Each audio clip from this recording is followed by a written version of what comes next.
it up, Badlands. Explain those Badlands. That's a hell of a name.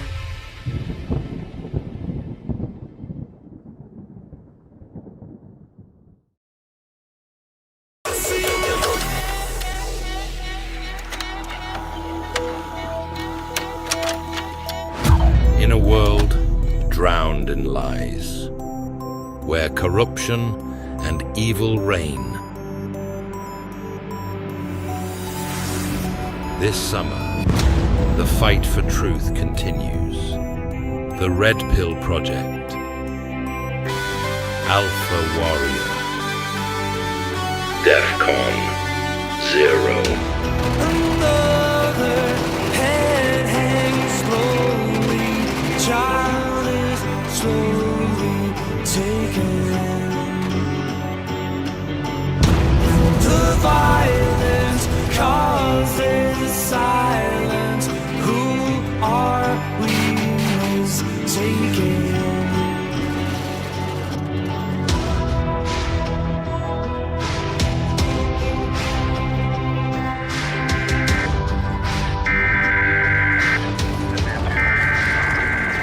Their tanks and their bombs and their guns and their guns. The old head, they're crying. The old head. This is extremely dangerous to our democracy.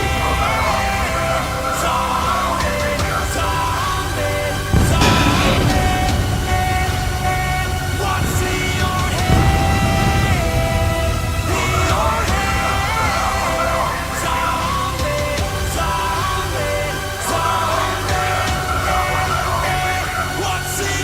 Our movement is about replacing a failed and corrupt political establishment with a new government controlled by you, the American people.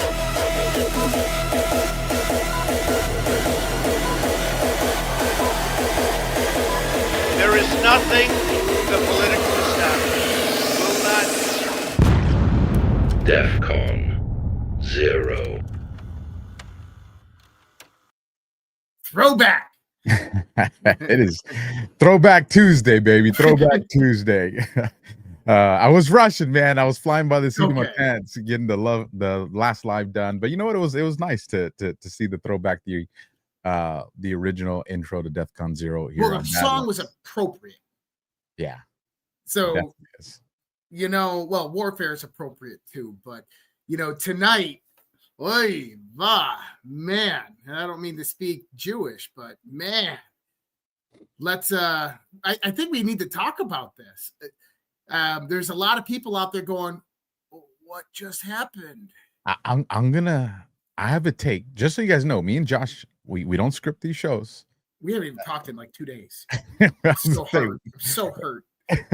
It's been a wild couple of days. Why is it wild? Because we're getting ready, folks. Because in a couple hours, myself and Josh will both be on planes. Why? Because we'll be flying out to Florida. Why? Because GART 10 Cocoa Beach. It's not too late. There'll be a promo at the end of tonight's show. Again, you guys, it is Tuesday night. It is November 4th, 2025. It's the day after 11.3. You got a lot to cover. Tonight was a crazy election night. And you're all here. Why? Because this is one of the most impactful, influential Q shows that's out there.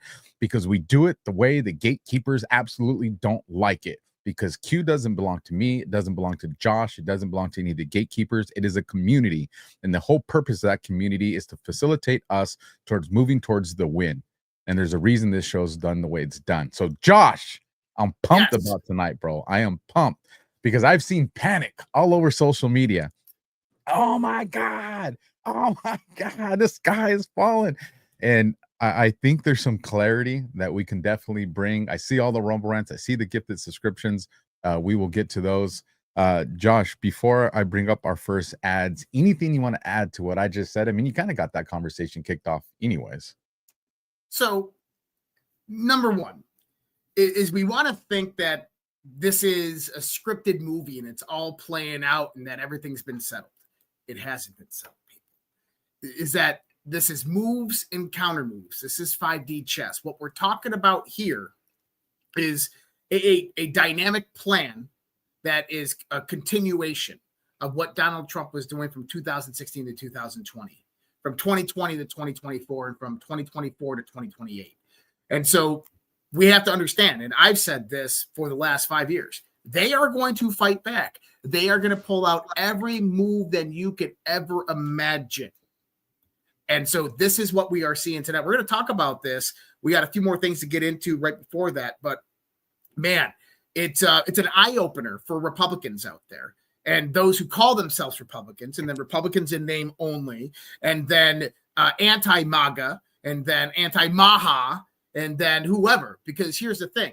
Whether people realize it or not, the objective of the whole Q thing that happened from 2017 up until 2022, 2023 is this. It's to open your mind, open your eyes to understand what's actually happening in the world, to research deep down and to become the news and the media, to become a voice in this world and make sure it is being heard. That's the objective. We are the media. We are now the news. We are the ones that go out there and we bring the stuff from the dark into the light. Now, why is this important? Because many people, right after Donald Trump was inaugurated, forgot that. People just want to sit back and like, okay, Trump's in office. Let's sit back and enjoy the show. Let's just not do our part as American citizens. General Flynn has said it. Donald Trump has said it from the get-go. You are the movement. You are MAGA. That the keystone is military intelligence, Trump, and the people. The people are the key. The crucial component that makes all of this work. And if we don't have that support, we will lose, and we will lose poorly. Now, here's the key. Is there psychological operations going on? There are things happening right in front of your eyes that are meant to divide MAGA. They're meant to divide our movements, the truther movements, whatever movement you want to call it. They are trying to divide us right now. In the future, next coming weeks, next coming months, it's going to get a lot worse. Things are about to be smack daddy, I assure you. Things are happening right now, and it's about to get really interesting. Now, I got some theories on tonight, and we're going to talk about them. I know Alpha wants to talk about them too. I didn't do my own show tonight. I was at an event with some friends, but this is a wake-up call. Not to this audience, because this audience goes out there and votes. This audience understands this. But this is a wake-up call to the Republican majority out there that if you want to save this country, you have to get off your ass and do something. 100%. And I voted today, California, because we had vote no on 50. The odds are not in our favor. We'll see how that works out. And let me tell you guys, it is hard to keep a sticker on when you got a 2-year-old who's like, oh, sticker. This thing's been ripped off of me and put back on, but it's still holding. So with that, let's do some housekeeping real quick. Let's get to the gifted subscriptions. Since those disappear, we'll do the ads, and then I hope you guys are ready. The chat is just flying off. So the chat is pumped. Everybody is here, and I love that. Do us a solid, you guys, while you're here. Hit the heart, hit the thumb, smash the like, leave a comment, be involved in chat, and share it out. The content's free, so share it out. Flying Storm gifted 20 subscriptions to Badlands Media. And if that wasn't enough, Flying Storm said, let's just do it again, and gifted 20 more subscriptions to Badlands Media because Flying Storm's on a roll. And then again, Jim Morris saying, hey, I got something for that Flying Storm, and gifted another 5 subscriptions to Badlands Media. We appreciate that. For those of you that are dropping the Rumble Rants we will get to in the end of the show. So if you have some questions that you want us to address tonight, throw them in the Rumble Rants with the little caveat. There's a 99.99% chance we're going to read it. But if someone tries to do something shady, we reserve the right to say, and you lose that money for trying to be shady. So that's how that works. So first on deck with our sponsors. This is a good one. If you guys have watched any of the stuff CanCon's done on Smoking with the Homies, you'll recognize this company right here, Rattlesnake Meats. If your meat comes from the grocery store, do you know its story? Probably not. Big packers, big subsidies, and cheap feed. At Rattlesnake, every steak, every bite is traceable, pasture-raised beef, clean chicken, honest, no government handouts. That's real protein. That's how you fight back. Go to rattlesnakemeats.com/Badlands, promo code Badlands, and taste the difference. Order today, and it ships Monday or Tuesday. Again, rattlesnakemeats.com/Badlands. Go to Badlands, search out Smoking with the Homies, and you will see recipes and smoking that CanCon has done with their meats specifically. So you guys will enjoy that. And then the next one on deck, Badlands Shop, folks. When your favorite Badlands show wraps up without a raid, visit Badlands website to explore our incredible sponsors. From products featured on the show to kickstarting your shopping list, the Badlands Shop has you covered. Every purchase you make is a powerful vote for the future you believe in. We make it easy to shop America first, supporting Badlands creators and patriot small businesses that champion freedom. You're not just buying a product, you're fueling a movement with every dollar spent. Thank you for supporting businesses that support Badlands Media. Head over to badlandsmedia.tv and click shop from the menu, or go directly to badlandsmedia.tv/shop and see all the great stuff that we have on over there. That will do it for our front end ads. Josh, where do you want to start, man? Do we want to start with the Panicans, or how do you want to go? Well, let's start with the elections tonight. All right, I'm good with it. I think that's a great place to start because that seems to be on everybody's radar. I'm looking at the heartbeat of X right now, and it's like, but guys, you got to understand that New York and Virginia are blue states. That's why they won. Well, hold on a second here, okay? Now, Virginia was Republican. We just held this very strongly.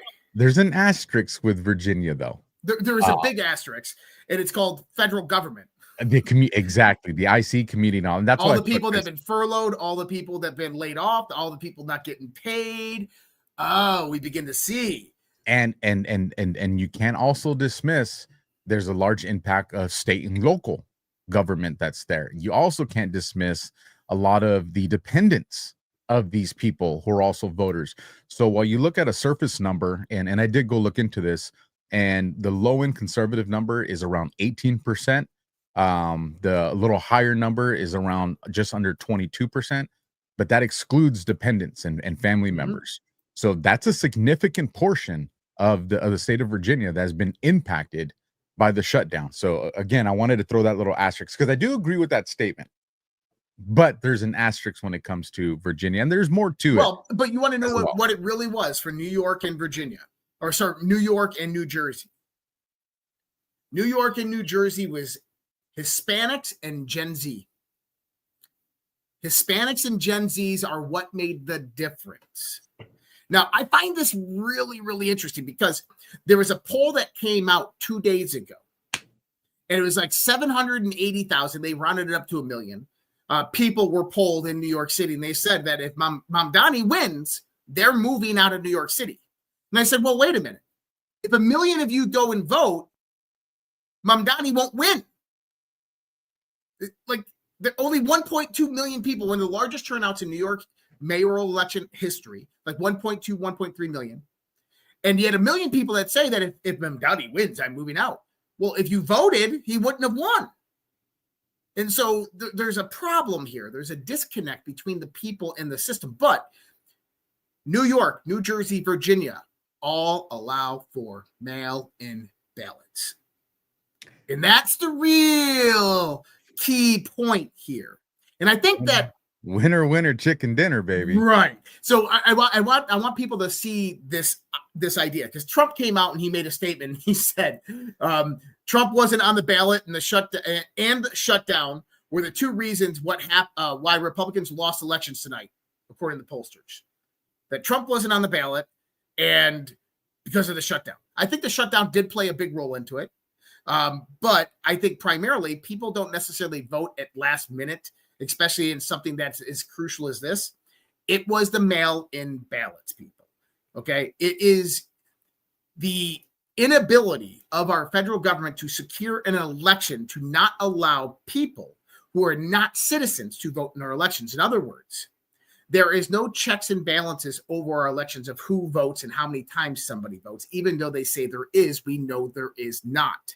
In New York State, they have a provision. And basically, this means that if you're nominated by a party, your name goes on the ballot. So Mamdani was nominated by 2 parties, and so was on the ballot twice. And all of those votes cumulative to him at the end. Now, that doesn't seem very fair, but that's how it works in New York State. In other words, we're seeing that there is a major problem with our elections on the state level. Now, does this mean that we need federal control over the elections? Hell no, absolutely not. We need the 10th Amendment to be safe and secure, that the elections need to be ran and operated by the states. But then you run into this problem when you get these radical lefties. Colorado is a prime example of this. You get these radical lefties in there, and they manipulate the voting system. They ensure that their party is always going to remain in power. And so I don't believe that this is a prelude of what's to come in 2026. But I think that this is the wake-up call for America, that what you're going to see now is legislative change coming through Congress, pushing down to the states to mandate voter ID. I mean, I'm flying out tomorrow morning. Well, there's going to be things that initiate that demand. And we'll get into that conversation right here. I'm going to let you catch your breath real quick. We got some more gifted subscriptions that came in. Dev House 1 gifted 1 subscription. So thank you for that, Dev House. And then I think there was, yes, Flying Storm came in again. Said, I got another 20 gifted subscriptions for Badlands Media. So if you guys are active in the live chat, you are going to get blessed with those gifted subscriptions. One of the things that I wanted to bring up with this too, Josh, is one, I voted in Southern California. Voted no on 50. Now, when I showed up to the voting center, they said, are you registered to vote? And I said, yes. They said, okay, go over there and they're going to give you your request for your ballot. And then you go over there, that little box, and then you go and you circle in the circles, or you do on the machine, whichever, people preferred when they went in there. And then when you come out, you put in your little privacy envelope, and then you drop it in the ballot container, and you walk out. You know how many times I showed my ID? None. You know how many times I was asked if I was an American citizen? None. You know how many times I was asked if I have a legal right to vote? Once. None. Nothing. The only question I was ever asked, well, 2 questions I was asked. One, are you registered? Yes. And then the second one was, do you want a paper ballot or do you want to do machines? Only 2 questions. That's it. Yep. You could have had 20,000 illegals that could have came through there, put an address, and they all could have voted. Voted. So I fly out tomorrow, and everybody knows my whole situation. I don't have, so you need a real ID, real ID. As of May 6, 2025, Kristi Noem at the Department of Homeland Security mandates that you must have a real ID, an enhanced ID, or a passport that is up to real ID standards in order to fly or utilize any federal FAA services. So tomorrow I fly out, and I have to go, and I had to go get a passport, and now I have to use that passport to get on my airplane. But to vote for the laws in our country, to vote for the representatives in our country, I can walk into a polling station. I can register right there. They don't check who I am, my citizenship. They don't check anything about me, and I can go in there and cast a vote. This is the problem. And so I think what we're about to see over the course of the next 6 months is a push by Donald Trump. Now, here is a transition that I want to bring in. Do you think that so a week ago, the Trump administration announced that the DOJ said that they are sending election observers to New York and New Jersey. Okay. Now, we know there is a massive amount of mail-in ballots in these states. The Trump administration, if they're watching this, they know that if there was thievery, if there was theft, if there is cyber attacks or anything like this, they would know. We know they're watching. But I want to bring in something here. That's Alex Soros and Mamdani. Who was funding these candidates? Understand this. Now, I want people to start to put 2 and 2 together. Is the Trump administration allowing this to happen? Abso-freaking-lutely, if you want my opinion. Now, why would you allow this to happen? Now, let's also think. Go back 2 months. They keep on telling us hey, we are following the money. We are looking into these radical organizations that are funding left-wing radicalist groups and fundamental Islamic terrorism. We're watching these groups that are funding Antifa. They're the same groups that are funding politicians. And you remember, I don't remember who it was. It was a Republican congressman said a few months ago, he goes, you're going to be surprised when you find out who was funding these radical groups, because it's going to, you're going to see it's going to be PACs. It's going to be Democrat PACs. It's going to be politicians directly connected to them. And so I want people to imagine that if the hammer comes down on Soros, and it's not George Soros anymore, that guy's, he's 91 and just not there. It's Alex and a few other people that are running this operation. When the hammer comes down on Soros, the money gang. Real quick, just because it's an important name, who's married to Alex, Josh? That would be, well, I think her name is Huma Abedin. Yep. Huma Abedin. And her father, Zayed Abedin, just happens to be one of the financiers of the Arab League, which helped create and finance the Muslim Brotherhood. And then you have, I got a clip to play for that here in a little bit about that. But this is what people need to know, is that I think that Mamdani won't be in office very long. Because what you're going to find out is that there's ties directly to him, to radical leftist extremism. Now start to think about how that operates. Because what does he proclaim that he's going to do? He's going to stop ICE. He's going to defund the police. So imagine him. Let me jump in on that part, because this goes to a post that I put that leads into this conversation, and I'm glad we're going to have this conversation tonight as well. And there was another gifted subscription. I'll get to it. But one of the things that I said is Zohan Mamdani just cleared a clean sweep for the Republican midterms. Mm-hmm. Because what he's about to do in New York City is going to optically create panic, not just for Republicans, but for Democrats, independents, and people who have never voted before in their life. When they see what this guy's about to start doing in New York City, he is going to create the motivation to push people to vote in situations that aren't just the presidency, because that's another real big issue with this country, that people don't really participate outside the presidency, and then a little bit doing the midterms. But we see a significant drop just in midterms. So when you get to a lot of these special elections, it's even worse. And what you're going to see is motivation come to this civic duty. The other thing that's also going to happen simultaneously with this is we know he is not a fan of Zionists, and they're in a panic as well. So because he's going to destroy New York City, and as he's doing that, he's also going to expose the Zionist power that exists there. We're all going to see a very surface level conflict between all this, and everybody's going to get to really see who these people are, what this looks like, and the extent that their power goes to. I have more, but it shifts to some of the candidates who are on the other side, so I'll give it back to you with that. I just wanted to throw that in there. Okay, so remember what I was just saying. So I'm seeing this, and this is kind of the narrative that's floating in my head. Mamdani comes in, he starts to kick ICE out of the city. He starts to fire New York NYPD, starts to change everything that's happening in the city. Number one, that's an infringement on the federal government's jurisdiction over illegal immigrants, illegal immigration, so forth. But here's the key. We just pointed out Soros. Do you know who she is? Doesn't look familiar to me, no. That is Linda Sarsour. So Linda Sarsour is an American political activist. She was co-chair of the 2017 Women's March.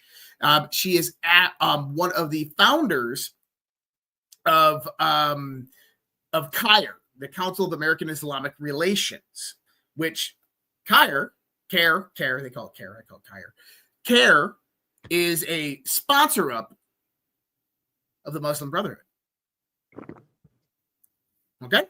So why is this important? So this is a radical extremist Islamic lefty, right? And they're tied to big, big, big funding. Listen to what she says here.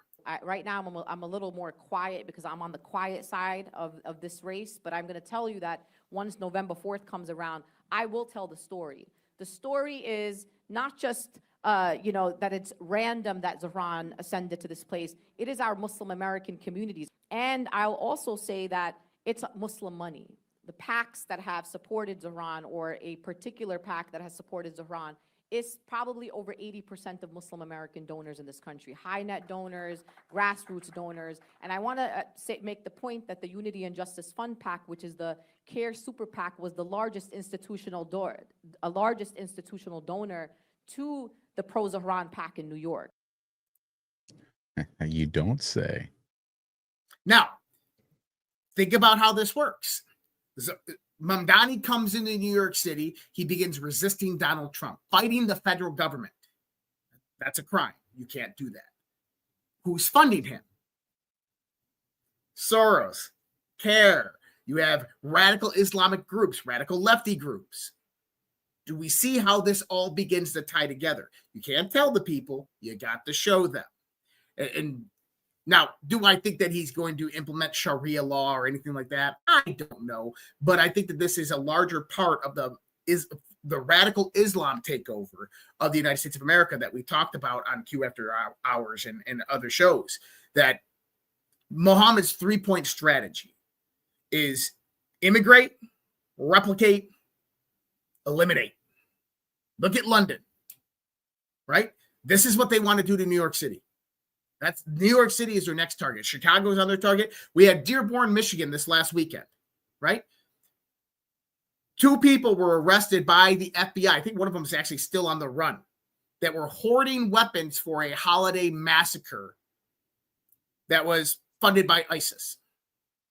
This goes back to everything that we've said of who came over our southern border, why our Navy is in Venezuela, what is Margarita Island, and who was operating on Margarita Island. 2011 to 2013 congressional testimony shows Hezbollah, Unit 910. We have Hamas, Houthis. We have ISIS. We have Al-Qaeda. We have Taliban. We know they came over the southern border. We know they came from Venezuela. We know that Venezuela was a stronghold for them. They distributed out through many American cities. What did we just find out about SNAP? SNAP funding, 42 million Americans on SNAP. 59% of them, Iraqi American, Afghani American, Syrian American. I say American in there just because they're in America. They're Syrian immigrants, Iraqi immigrants, Afghani immigrants, Yemeni immigrants. 59% illegal immigrants in our country. Think, people. And now, I don't want to say that we have to see in order for it to happen. But what's tomorrow? Tomorrow is November 5th. Remember the 5th of November, but the 1-year anniversary of Donald Trump's triumphant victory on Election Day in 2024. And what is planned tomorrow in Washington, D.C.? They want to surround it. They want to surround the White House. You don't have to believe me. I can play the clip for you if you don't believe me. Okay. And while you're pulling up that clip, one of the things that I'll add to what you're saying is, worth, showing people. You also got to look at it in terms of this, and I'll use what firefighters do, controlled burn, right? A fire is a beast. It's a living beast. But what do firefighters do? They do these controlled burns in order to prevent a much larger forest fire or mountain fire that comes later. And I see that as NYC and Zoran Mondami is going to be the controlled burn. It's going to be isolated to that city and its surrounding parts, because there are going to be some adjacent casualties that result from that, property damage, etc. But it's also going to be something that they're very well going to be able to contain. But people are going to see it and people are going to react to it. And I've played this video, so hit play. I like this. Got some information that said that things are so bad in Washington, D.C., that Democrat leaders aren't talking to anybody. They're not talking to their caucus. They're not talking to Republicans. They're not talking to anybody.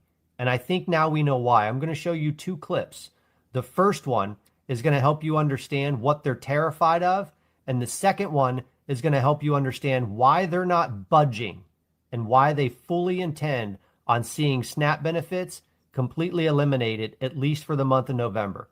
They need people in the streets. A friend just said she'd be happy if I died. I think we need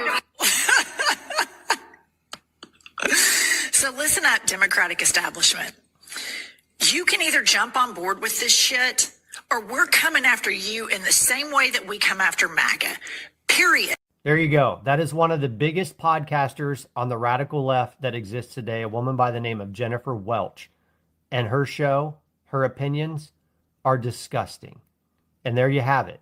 She is threatening the Democrats that unless they get on board with the attitude that it is okay to assassinate your political opponents, they're coming after them next. The other piece of this that you have to understand is that the Democrats have no intention on moving at all on the government shutdown until they get enough people that are hungry and angry and are willing to get into the streets. You see, a few weeks ago, when the No Kings protest failed so spectacularly to get the numbers and the diversity that they needed into the streets to justify the $300 million that they spent, it sucked so much oxygen out of the room that most people weren't paying attention to the fact that there's another set of protests scheduled to start on November 5th, this time by an organization called Refuse Fascism that was started by a guy that considers himself a revolutionary communist. And we have some leaked audio from a planning session to help you understand exactly what they're planning starting November 5th and why they need people so riled up and angry to get there. This seems to be what happens right now, organizing millions of people to get to Washington, D.C., stand and surround the White House, surround the Capitol building, surround the illegitimate fascist Supreme Court, and not stop until the Trump regime is driven from power. We start on the 5th, we go to the 6th, we go to the 7th, we go to the 8th. We keep pushing every day, building and growing our numbers until masses of people are standing around the White House, around the Capitol building, around this fascist Supreme Court until we drive the Trump fascist regime from power. They have planned an event to start on the 1-year anniversary of Donald Trump's reelection, and they think that if they allow this government shutdown to continue, enough people will be so upset and hungry that they'll join them in surrounding the White House, the Capitol, and the Supreme Court until they force the Trump administration to leave. This, folks, is an actual insurrection. This, folks, is an actual sedition.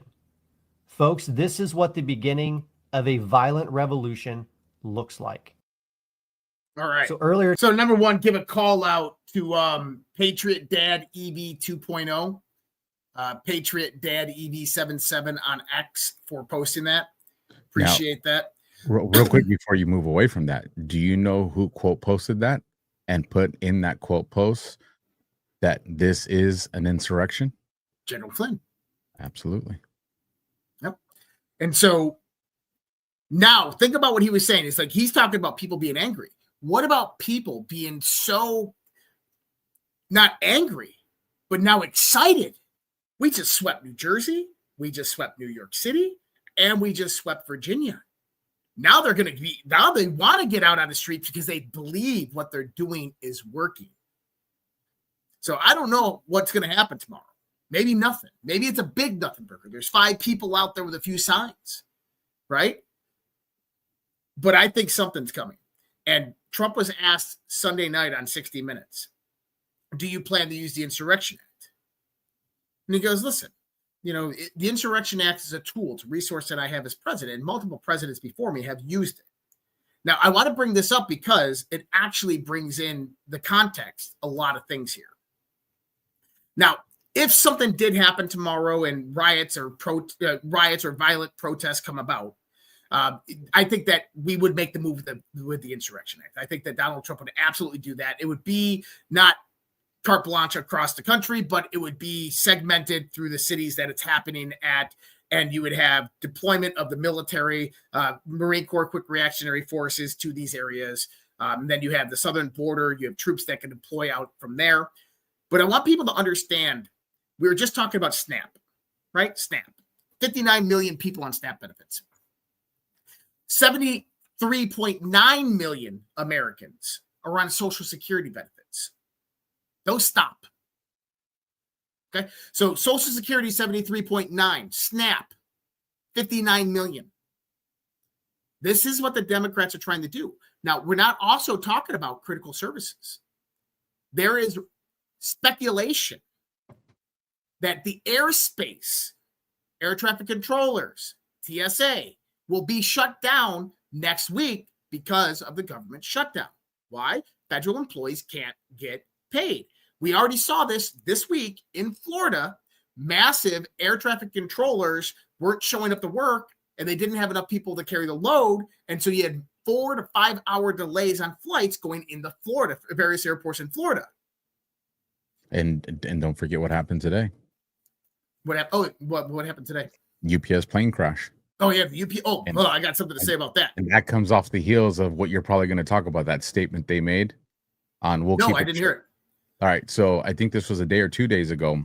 One of the Democrats said, "Oh, we'll keep this government shut down until planes start falling out of the sky." So that quote's getting brought back up. Well, but then there's also this part, Alpha. Border Patrol, federal LEO, and military.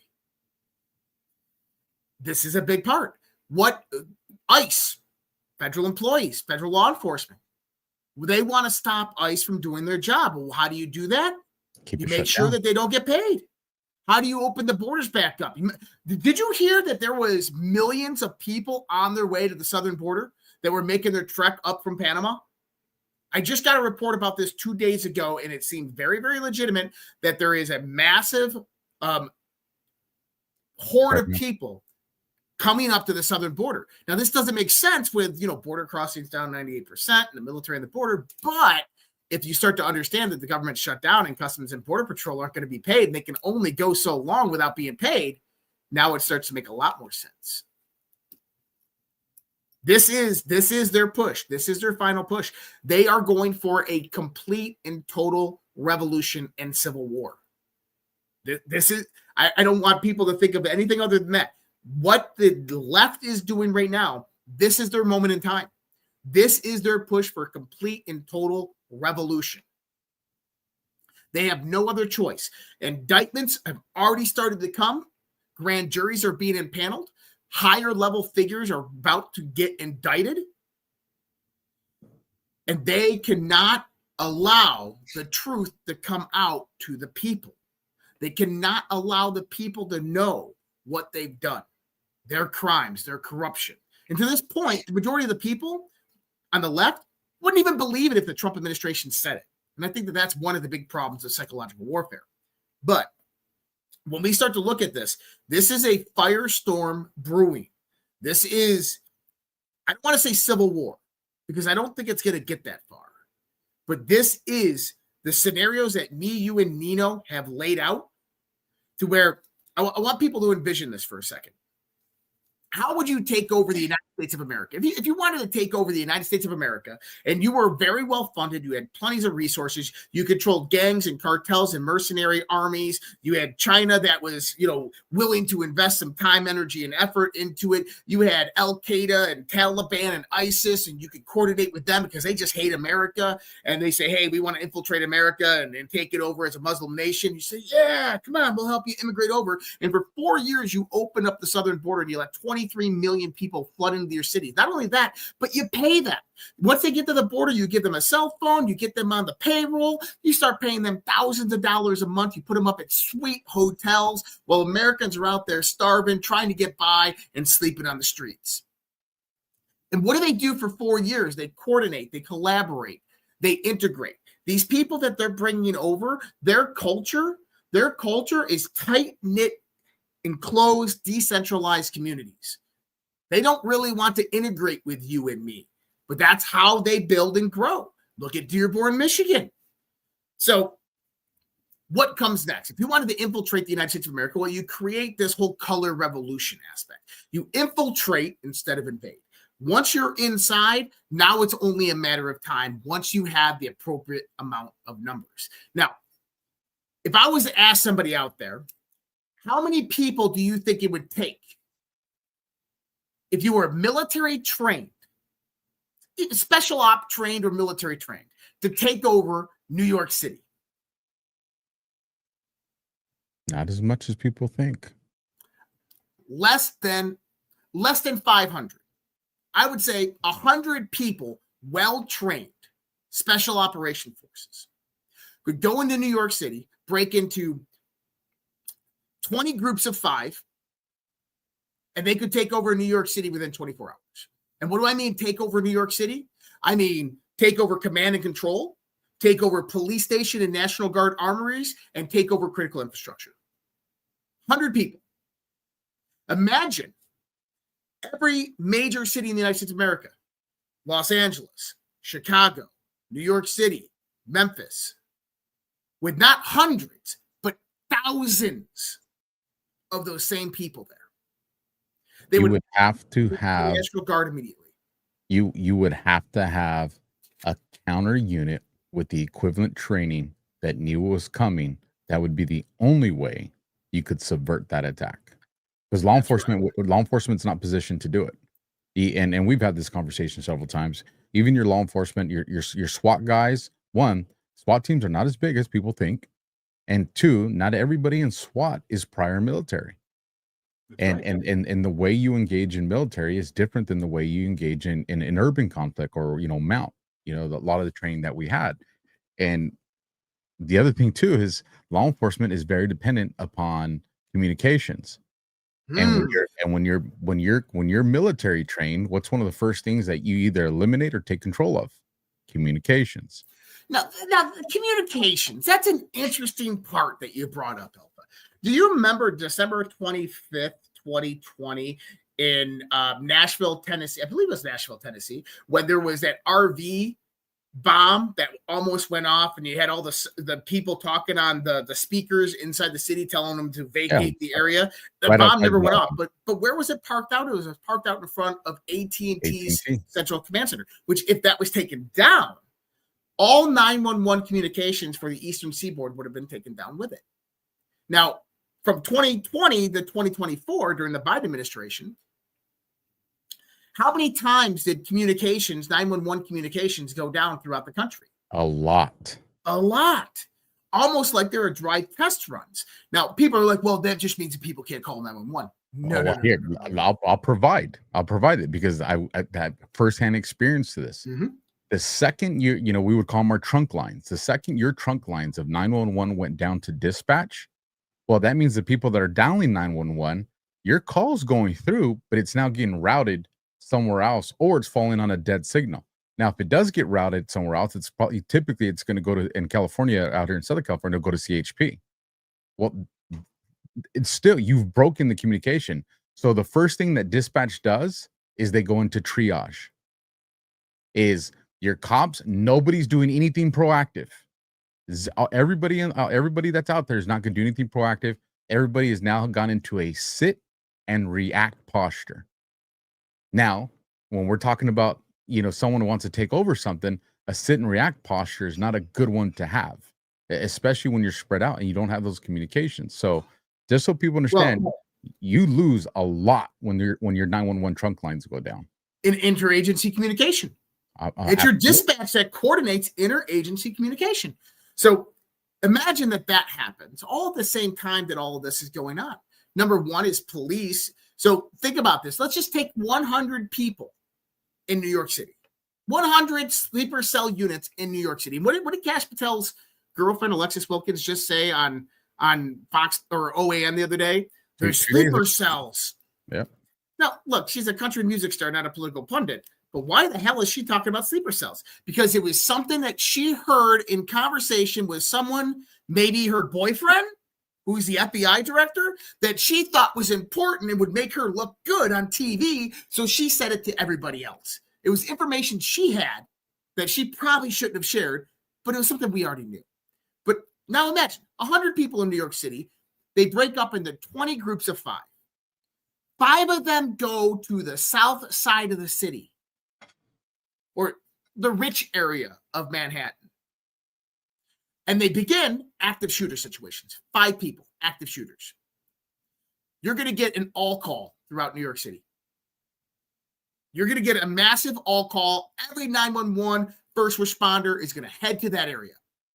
Remember Miami, when all the police went to the one mall, every damn police officer was there.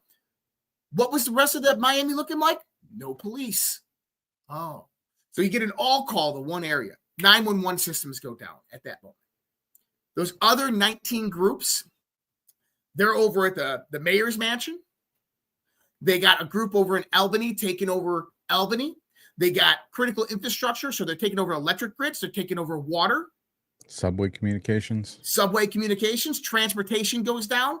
They're taking over the National Guard armories. And remember in Portland how they took over the police station? They take over the police station, so the police cannot get to their riot gear and their rifles and other types of weaponry. They take over their arsenals. And here's the other issue that happens. You could argue synthetically or organically is it's not like your gangs and your mafias just disappeared when all this happened. They see this as a prime opportunity at a minimum for looting. It's what you see when you saw the Portland riots. You had a lot of gangs that they didn't care what Chaz and Antifa was doing, but they said, this is our time to come up on gold, TVs, radio. And again, you have property damage, you have vandalism, and now it becomes something that is too overwhelming for law enforcement. The one thing that people don't understand is the reason law enforcement is able to effectively do their jobs is because there's this, whether you consider it formal or informal understanding between the community and law enforcement, is there's more of you guys, but you're entrusting us with the authority to arrest or take life. And so everyone is going to behave, because the reality is if a city decided we just don't want to listen to the police no more, there's not one single police agency, not the LAPD, not the NYPD, that is capable of taking on their own community. The numbers don't exist. So the only reason law enforcement is effective is because there's this mutual understanding. This scenario that Josh is painting the picture here, that mutual understanding goes by the wayside, because now it's chaos. Now the cops are trying to get things under control. You have communications crises that are going on. You're having logistics crises that are going on. You have a community that's now, we can't defend ourselves, so we got to defend ourselves. So all of a sudden you see what happened in LA. You get the Chinese rooftop shooters. And all this facilitates more chaos, which allows these special units to facilitate the takeover that they want to do. And that's why people don't realize it's not as complicated as you think. It's not Red Dawn. Like, it doesn't take that kind of military effort to create that kind of chaos. It just takes the balls to put it all together, and they have put it together. I want to comment on this real quick. Rustic, I grew up in Western New York, Rochester to be exact. In Western New York, it's Albany, not Albany, Albany, Western New York. That's the difference between East and West New Yorkers. I got to put that out there. But Alpha, I also want to speculate here a little bit. You notice Trump, he was asked on that conversation on Sunday night on 60 Minutes, when are you going to strike Venezuela? And the news since that day has been Trump is mulling what to do with Venezuela, right? Said I wouldn't tell you. But Alpha, did we miss something here? I don't think we missed something, but I think that there's something that we need to go look at, because I think that this is critically important. And I think we talked about this Sunday night, and I said, what if something that was going on was actually misdirection? Okay. What if something that was going on was actually misdirection? Because Trump, they're bombing a few drug vessels here and there, right? Go back into here. Okay. And so read that line. You're going to have to zoom in for that, man. I ain't as young as I used to be. So give me like two. There we go. What authority does POTUS have specifically over the Marines? Where are the Marines at right now? Celebrating the Marine Corps birthday, which is coming up in a couple of days. Well, that it is. But we have 4,800 Marines sitting on a ship off the coast Puerto Rico. No, they're in Puerto Rico. Let me ask you this. If something happened here in the United States of America, like what we just talked about, how long would it take those Marines in Puerto Rico to deploy across the United States? I'm glad you asked. This is the thing that makes the Marine Corps unique to any other branch in the military. the United States Marines can be deployed anywhere in the world, boots on the ground, in under 24 hours. That's right. Now, since they're already in deployment status, though, I mean, they don't have to go home and grab their stuff or their command and grab. They can do it even faster. They're pretty much sitting in a QRF mode right now. That's right. The Marines sitting in Puerto Rico are already in deployable status, which means that all they have to do is get on a plane and go. Refuel the bird and grab your packs. That's right. So that means that the furthest tip of the United States of America, Washington State, they're 9 hours away from it. Is this misdirection? Is the whole military buildup in the Caribbean with all the Marines just misdirection, waiting for the Insurrection Act to be signed and 5,000 Marines deploy across the United States of America instantaneously within hours? Definitely yes to that. That's the simple answer. But we didn't miss it because we've been talking about this since the beginning of Trump's presidency. Before DEFCON even became a podcast, you know, in our independent shows when we would do collaborations, we've had this conversation. We've had these conversations on the virtual town halls of X. Trump shut down our southern border within the first 3 days to, I think it was like 96.3%. And then every day that followed, it got closer and closer and closer to 100. Within less than a week, he had full control of the southern border of the United States. However, he kept increasing the number of military.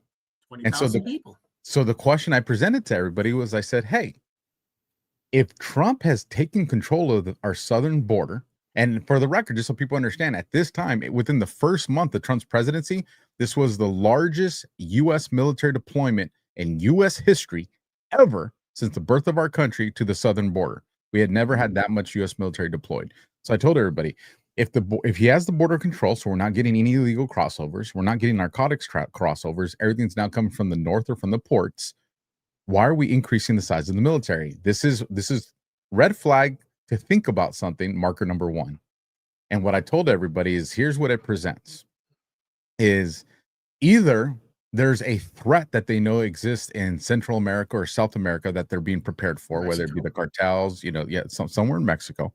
Either they're prepared for that, or instantly deployable anywhere in the United States within just a matter of hours. Within a matter of hours. But through the Insurrection Act, who is deployed first?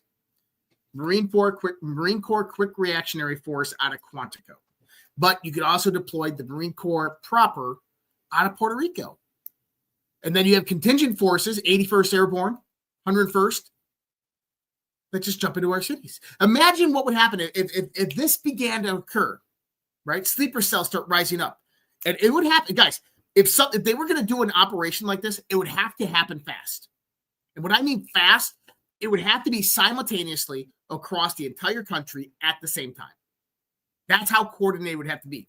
I honestly believe that they would go for the entire grid. There's 6 points of the U.S. electric grid that if you take over control of, you can shut down the entire U.S. electric grid. I think that those would be the points that they would try to go for. But if they're going to do something like this, they would take over Chicago, L.A., New York City, these large cities over simultaneously. They would have to.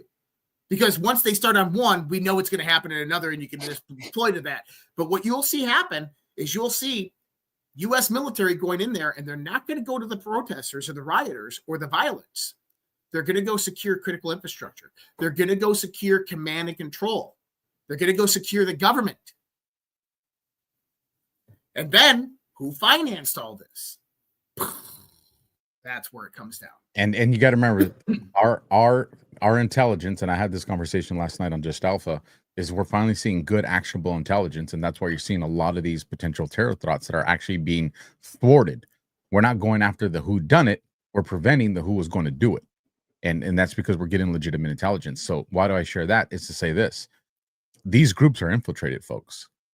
We have assets in there. So again, that is the intel that our QRF teams and our DOD absolutely can now rely on, because this is legitimate info.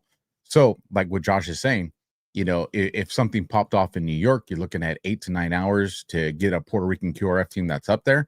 However, remember, they're also going to be receiving intelligence. Well, you got Quantico too, deployable from Quantico. Yeah. Our guys are moving into position. So our guys are already on a bird the second they know that these plans are being put into motion, to where they're going to get there even hours quicker than that, because they're already set in motion for that stuff. So, but also Alpha, what if? Just what if? What if members of JSOC were reapportioned throughout the federal government? What if some members of Delta or SEAL Team 6 or something like that were on mission already? And what if they were just, sworn in as federal law enforcement officers were with ICE in those cities? We had this conversation on Q After Hours, man. I'm all about it. Listen, you have what they say, 100,000. We want to bring on 100,000, and I would say go to Q After Hours if you missed out on Sunday, where we talk about this particular section in detail. But essentially what we did was we saw the actual legalities of how you could facilitate this, and you legally can. It's not something that's instantaneous same day, although there are caveats to that. But this is something that if you knew this was coming, you're already getting these cross trainings that are in position. You're already using prior military to suffice some of the Leo academies and stuff that people have to have, whether it's HSI or CBP. So all this stuff is already in play. So 100%, it is. Yeah. So it's very plausible, and it definitely theoretically makes a whole lot of sense to have special forces guys that are already tied in with HSI and CBP. Right. And so I confirmed this back in March and April of this year. One of my friends I was talking to was telling me that you have special operation teams, intelligence, reconnaissance, and intelligence gathering teams from Spec Ops deploying city to city with Tom Homan's team. Now, why would they be doing that? Why would you have recon teams, ISR teams, right? Signet teams, human teams. Why would you have them deploying with Tom Homan's team? What great cover it would be for special forces to go out there into the U.S. cities and gather intelligence on these sleeper cells. And I've said this, like, did you notice that Tom Homan's team, they're not taking out the ISIS members. They're not taking out the Al-Qaeda members. We only see a few Trendewaragua guys getting taken out at a time, but most of it's just low-hanging fruit. It's grandmas and people's hanging out at Home Depot, right? So the question is why aren't they taking out these gangs and cartels and these terrorists? And the reason is because you go out there and you begin to round up the low-hanging fruit. And those groups begin to communicate, and they say, hey, they didn't get us this time. Hey, okay, but they did sweep in front of our house, so we need to move to a new safe house. So get all of our guns, get all of our explosives, and now we're going to move it to this location. And how do they do it? They do it through these things. They do it through, open comms, and they begin to move. And then it happens again, and they move again. And that whole time, they're being observed. They're being watched. They're moving their guns. We're watching. We're seeing what they have. From what they have, we can know what they're going to do. Now we can tap into their communications. Once we know the frequencies that they communicate on, or their text lines, or their burner phones, it's easy. Now we know their whole plan. Now we can thwart it. Now we can infiltrate it. Let me share a quick little story that was shared with me. A whole tactical chess match in real time. ChatGPT just opened up on my phone. That was very interesting. I was like, what the hell's going on? I'll share a real quick story with you guys that was shared with me from someone who I consider a very good friend and very, very, very smart. There's an old CIA, what's called the senior chief, right? The senior guy. And he's got the new CIA boot that comes in. And they're sitting in the office, and the older CIA guy taps younger CIA guy on the shoulder, says, hey, let's go. And so they get in their unmarked car, and they go to this very popular park. And they're sitting on the top of the hill of the park. And the young CIA guy's looking at him like, what the heck are we doing here? He sees, people throwing frisbees and flying kites and, all the business that families and people do. There's some joggers, all that stuff's going on at the park. He's like, what the heck are we doing here? We've got so much work to do. And so senior CIA guy taps on the shoulder, says, look at that guy down there on the bench, reading the newspaper with his top hat on. And he sees him and he goes, okay. He goes, that's the most wanted guy on our CIA books. He's the most wanted guy in the world. That is our number one target. So young guy gets up like, it's go time. It's go time. Yeah, sit down, young buck. Whoa. What do you mean? Let's go get him. He goes, it took us 15 years to find him. If we took him down right now, it would take us 15 years to find his replacement. We watch him until we're ready to end the game. Love that. Well said, too. We take him down when we're ready to end the game. And so, that was a long conversation about today, but this is what's going on, people. This is what's happening. Let me throw a little sprinkles on it with the post that was here. And this comes from Bad Hombre. I don't really agree with all the stuff he puts out there, but I got to give him some kudos on this one. So Bad Hombre puts, this is Joma_GC. Trump is a liability. It's time for him to step off the stage. And that quote comes from Winsome Earl Sears. He got crushed in the elections. Another quote, Trump is a charlatan. He is not fit to be president. That came from Jack Serratali. Got crushed in the elections. I hate Trump. That came from Curtis Sleewall. Got crushed in the elections. I will not accept Trump's endorsement. Andrew Cuomo lost his election. Running from Trump and trashing on Trump, is this showing to be a bad strategy? I wanted to say that before we moved away from that conversation. Well, and I said what Trump said today. He said, pollsters are saying the reason why the Republicans lost tonight because Trump wasn't on the ballot. And what that means is Trump wasn't out there to carry everybody to the finish line.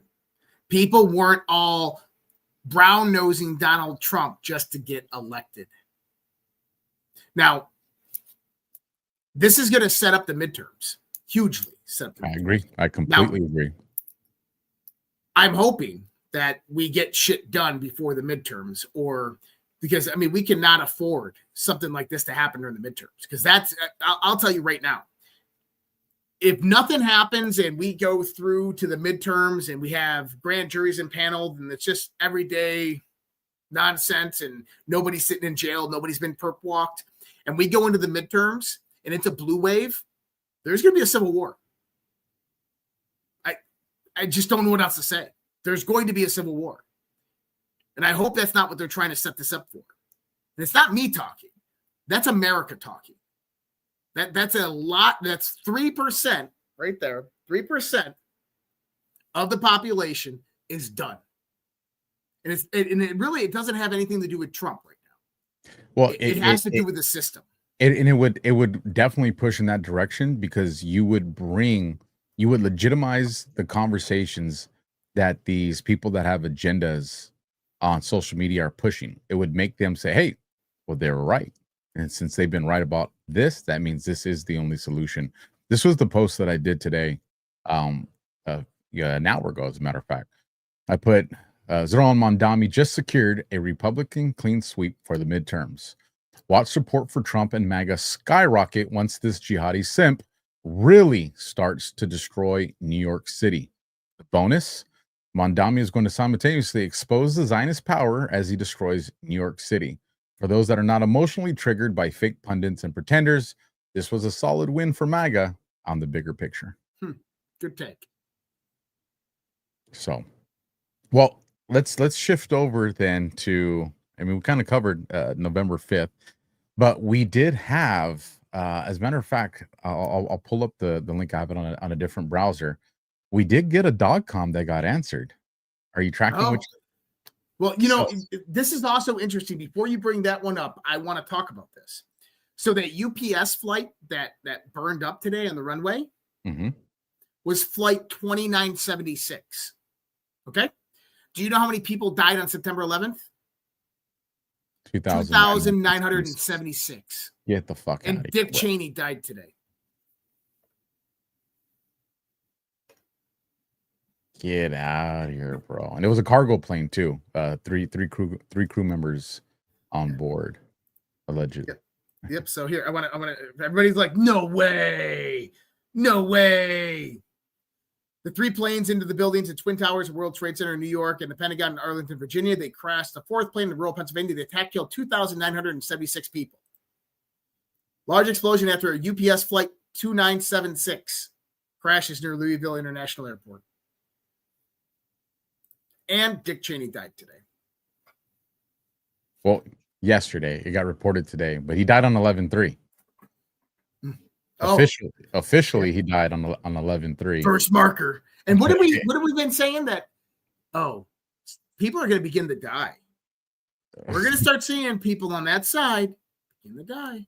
And what definitely encouraged that conversation was, and I'm looking for it. I'm getting closer to it, folks. I might even said Dick Cheney's name in that. You know what? If somebody clips it, that'd be pretty savage. If you indeed you did. Almost there. It has to be coming up because I know I shared it. Yep, here it is. All right, let me bring it up. Oh, let me switch browsers to share. And there it is. Let me bring it here. There we go. You have Laura Trump. Happy Saturday.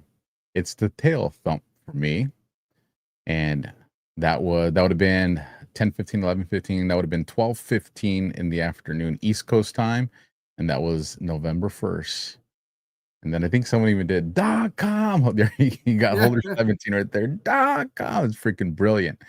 And then 2 days later after this post, Dick Cheney takes his last breath on this planet. All they did is shut off his pacemaker. So it was pretty easy. All they had to do is just, shut off his pacemaker. All right, Dick. Let me see. There was another one I wanted to show you. Before. All right, here we go. I shared this last night, but it's fun enough, and we have a big enough audience tonight that I want to make sure I share with this DEFCON crew too. So, you have right here. Forgive me if I say his name incorrectly, but Scavino posts Shohei Ohtani from the Dodgers in the Oval Office with President Trump. All right, and this is from back in April, right? April 7th. Mm-hmm. So this I want to make sure very clear that people understand this is not because they went into the World Series. This is a completely separate event. This is back from April. But he posted at 9:31 a.m., which would be 10:31, 11:31. That'd be 12:31 in the afternoon, right? Mm-hmm. And also the video itself is 28 seconds. Mine doesn't have the second delay, so we're legit on 28 seconds. So if we go and we check, well, first he reposted this today. No. This post is from April 7th. Okay. Yeah, it's not a repost. But it would have been 12:31 in the afternoon and a 28-second video. But real quick, why is Shohei Ohtani? Why do I find this interesting, and why did it catch a lot of our attention? Because this is him, and that is he's number 17. He's number 17. Now hold on, but wait, there's more. There's more. So if we go and check the timestamp, 12:31, it brings us to April 21st, and it says, "What will next week hold? Moab." So it's like, well, in April, there's nothing there, so that doesn't seem like there's any relevance. But wait, hold on. Let's go check 28. It's a 28-second video. So when we check post 28, Trump has had MI infiltrate Antifa and all dissenting local governments. Always 5 steps ahead. Well done. Picture being painted. Well, and that's relevant for what we're talking about today. It is. And here's the confirmation for why it's relevant. What's the date? Let me zoom in on this one so you guys can see a little bit better. What is the date, the delta for post 28? November 1st. Okay. Now, why does that matter? Remember, who did POTUS have in his office? Number 17, Shohei, right? And who does he play for? He plays for the Dodgers, right? Okay, we're good. Everybody's with me. We're all tracking. Because the Dodgers won the World Series on November 1st. Isn't that crazy? Isn't that crazy? And who do they have right here? Got number 17 that's pictured right there. Now, there is another piece of this puzzle that many aren't seeing, that I noticed these patterns because I watched the markets.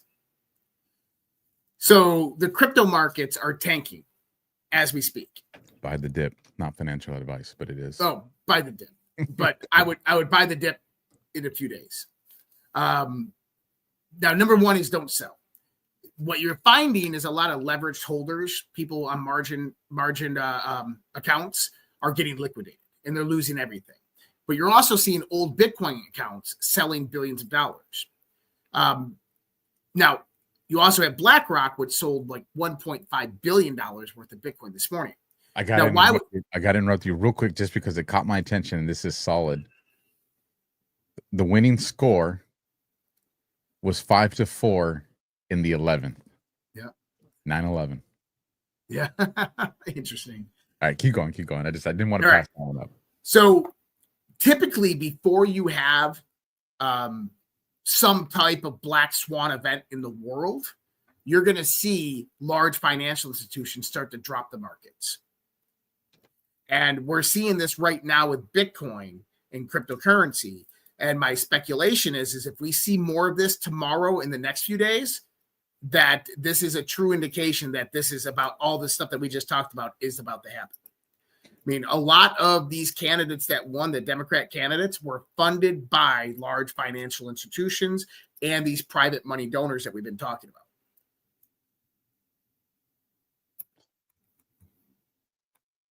It's a tough pill to swallow when we still have kids and little ones. But here's one of the reasons that a lot of the comms are dropping do indicate what you're saying. This one came from, well, here, you guys can't see my screen if I don't share it, right? This was Homeland Security.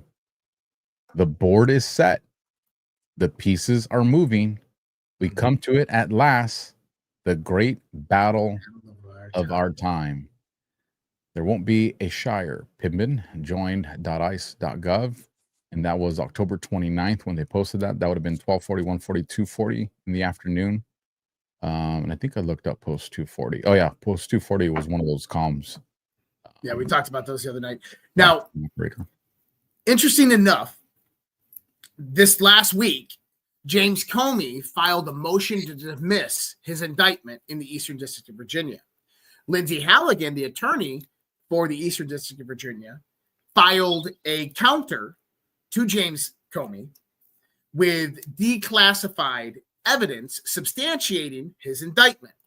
Among that was a memo, which proves 100% James Comey's guilt. But it also shows some other things. What I'm prefacing here is the real shit hasn't even been declassified yet. There's a lot of stuff that was declassified 2018 to 2020 that was massively redacted, that we're getting bits and pieces as it comes along. Now, why is that part important for James Comey specifically? And this is the memo. Yep, that's the memo. So this is the memo. And why is this important? Because James Comey is going in under perjury charges, okay? So it was Comer sent a criminal indictment or an indictment referral to the DOJ. They sent that to Eastern District of Virginia, and they indicted James Comey, okay, for perjury, lying to Congress. James Comey says he has no recollection of contacts between him and the media pertaining to FISA-Gate and all this stuff. Well, this one absolutely says it. Actually, right down here under this JB, the second one down here, I mentioned to the New York Times -Russia. It says it right there, okay? But at the top, there's a few things going on. Number one is Mitch is crossed out. Mitch is a code name utilized for Steph Halper, right? The guy that took down Flynn. JB is John Brennan. We have CD.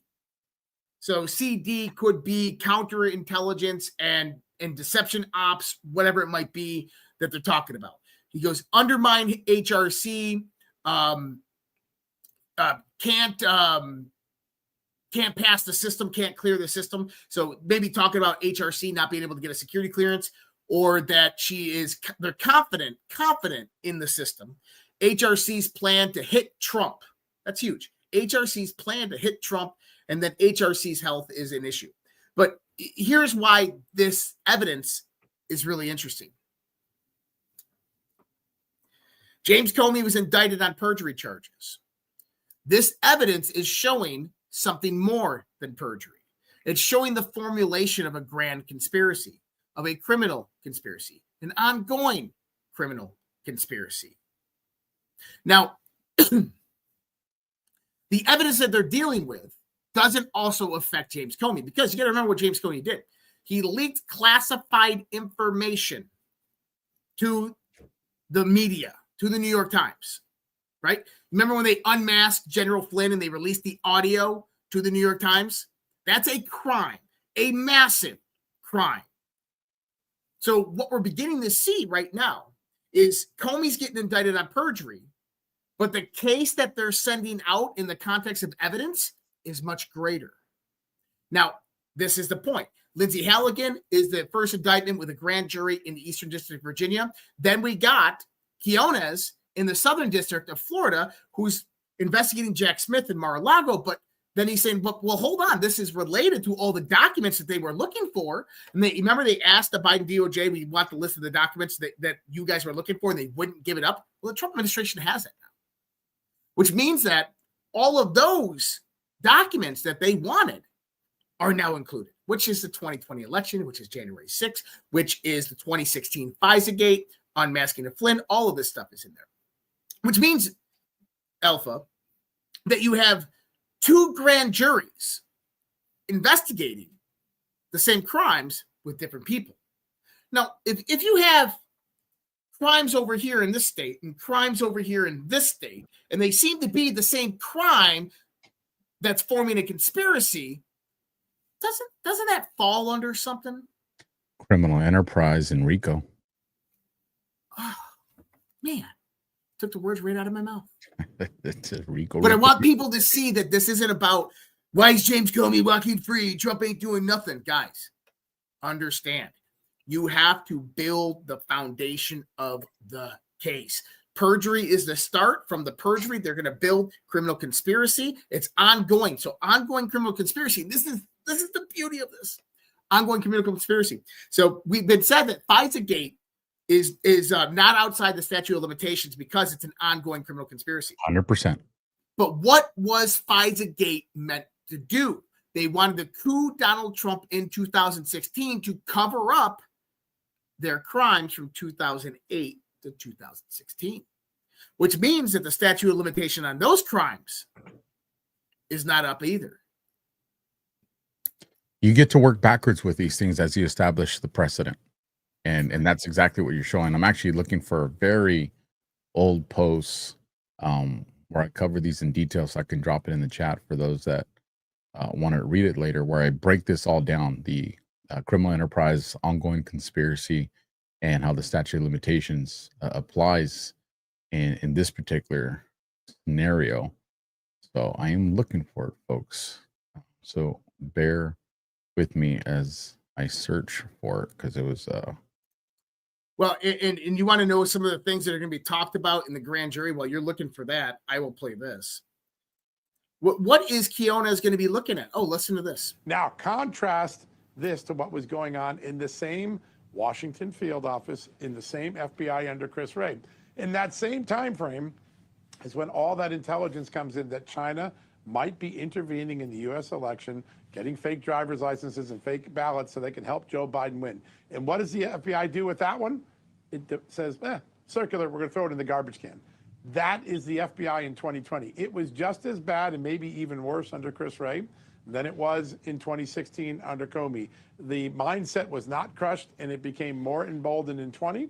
And then in 21, 22, you see how emboldened it is when they get to Arctic frost. This cancer kept spreading, it kept metastasizing, and more people thought it was okay to settle political scores under the power of government color. And I think that's the cancer we're now fighting. And it's more deep-rooted today than it's ever been. There's been a lot of, progress made in firing and moving people, but there are agencies we don't even talk about, like the National Archives, that were in on this. They were helping this machinery to crush MAGA, create the MAGA dragnet and crash the MAGA movement. And we have a lot of work to expose who all those people are. We're hardly, maybe 3% into the project. Maybe 3% into the project. As in, we haven't even begun to get going. Well, here's the other thing from that in that full interview. I don't know if he said it there. I might have missed it, but he says, when did Cash and them have those documents? This is very important. I covered it last night. Cash says, we got this back in March. Mm-hmm. So now that tells you how fast FBI was working. Because if you remember back to that time frame of February, March, that's when everybody's calling for the resignation of Bondi, Cash and Bongino this ain't gonna work. So all this chaos was going, and yet Cash and them had developed this information. But it doesn't stop there. What does John Solomon also report? He says that I have it on the information that I have, that information that Cash Patel and Bongino got in March was then given to Pam Bondi in either the end of spring or into summer. They had it.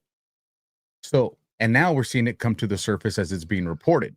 So if this is the level of intelligence that they had back in March, mm-hmm. where do you think they're sitting right now? This takes us back to the conversation with Bongino was posting religiously almost every day for about a week or two. Just because you guys don't see something happening doesn't mean that things aren't happening. And now you're starting to see these reports come to the surface. So if they're reporting on stuff that goes all the way back to March, folks, we're another 6-7 months beyond that already. Yep. It's there's a lot more. We're not even done with the first year of Donald Trump's presidency, people. And it's going to be this is why I think they have to go about with the promulgation of a civil war, of a color revolution, because they know what comes next. You got to remember the majority of this deep state is lawyers. They know what comes next. They understand where these document trails are going. They understand where this evidence is going to lead and is going to point to. It's ultimately going to end up in treasonous conspiracy, racketeering. So if they understand that, then their next move is going to try to stop Trump full stop.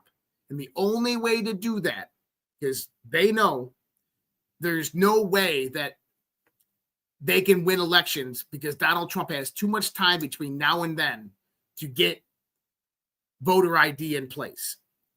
That the only way they're going to stop this is to physically coup insurrection this country. And I found it, so I will bring it up on the screen now. It's long, so I'm not going to read the entire thing. And just so everybody knows when this came from, this is all the way back in, told you it's long. This is back on July 19th. Mm-hmm. Just to let everybody know what this is. It's titled Disinformation, Russia hoax can't be charged equals false, a lie. To anyone and everyone claiming charges can't be brought against the architects of the Russia hoax, you're either misinformed or you're deliberately misleading. The argument collapses the moment you understand conspiracy law and the legal framework of an ongoing criminal enterprise, which is what we're just talking about. The Russia hoax is not an isolated crime. It is part of a massive coordinated conspiracy, one that spans years, agencies, elections, and media platforms. It is the opening chapter of the largest RICO, Racketeer Influence and Corrupt Organizations Act, investigation in U.S. history, encompassing seditious conspiracy, espionage, treason, obstruction, perjury, FISA abuse, election interference, blackmail, and more, both past and future. Learn the continuing conspiracy doctrine. If you doubt this, study the CCD, look up the U.S. versus Grunwald, 1957, U.S. versus Salome, 2002, RICO case, and the U.S. versus Dyna Electric in 2007. I'm just going to read the beginning part. I won't go all the way through it. The key point, conspiracy charges have no statute of limitations if the criminal enterprise is ongoing. And when crimes are continuously committed as part of that conspiracy, the timeline resets. Every cover-up, every lie under oath, every compromised official still in office, it all counts. That Comey 8647 hits a little harder now, doesn't it? And these sections I do want to cover. I'll just read the headings. Understand the statutes. 18 U.S. Code 2384, seditious conspiracy. These are the large two elements of that. I will read these. It'll be worth it for the audience. Two or more persons conspire to overthrow, put down, or destroy by force the U.S. government. And that force is important here because people have tried to mislead people here. But let's continue. or destroy by force the U.S. government, or to oppose by force its authority, or to prevent, hinder, or delay the execution of any law of the United States. How does this apply to the Russia hoax? This is what I provided for everybody. While force is a required element, courts have interpreted this to include concerted efforts to subvert lawful government functions. In certain cases, when paired with other felonious acts, if the government officials use the DOJ, FBI, and intelligence assets to sabotage a sitting president through fraudulent means, knowingly abusing FISA courts, leaking classified information, and interfering with the execution of Article 2 powers, this could constitute the unlawful conspiracy to delay or obstruct government functions. Now, remember, this is back in July. We have just checked the box on all these things now with what we've seen with these indictments and all the stuff that DNA Tulsi Gabbard's put out. And so then I also provided this. Remember, again, this is from July. I would say a lot of these I would probably go harder on them now. Legally sound and plausible as an argument, especially when paired with obstruction, FISA abuse, and RICO conspiracy. The force threshold would be the most contested and would require proving institutional power and weaponized maliciously. But again, remember that the courts have already ruled that the definition of force is not limited to just physically taking over with, you know, pitches and tortures and guns. Next one, 18 U.S. Code 2381, treason. The legal elements: levying war against the United States or giving aid and comfort to its enemies. Think about the conversation we just had earlier tonight with Mondami and Alex Soros and the Soros family. Application to the Russia hoax. If evidence surfaces that actors knowingly collaborate with or use foreign intelligence, UK's MI6, Ukrainian sources, or other foreign adversaries, to sabotage an American president and deceive the U.S. public and institutions, it could rise to treason. The aid and comfort standard could apply if the hostile foreign entities were knowingly assisting in the destabilization of U.S. governance. Possible, but harder to prove. Stronger if future declassified material shows collusion with hostile foreign actors or foreign countries that assisted in the direct harm to the U.S. national security, would make them hostile actors if not currently identified as one. This comes into Ukraine and Serbia, so Five Eyes. Even though at the time they were not designated that, you can retroly go and say, we thought they were allies, but they were actually hostile actors. Then the definition absolutely applies, because you're not creating a new definition. You're just reinterpreting their position at that time when they're committing these acts. Right. 18 U.S. Code 793, the Espionage Act. Legal elements: unauthorized possession, communication, or retention of national defense information with reason to believe it could harm the U.S. or benefit a foreign nation. How does this apply to the Russia hoax? Leaks of classified FISA applications, intelligence reports, or defense-related materials intended to damage a sitting president and influence an election fall squarely under this law. If any actor unlawfully stored, transmitted, or altered this information for political purposes or to benefit foreign allies' entities, they would be criminally liable. Think John Bolton.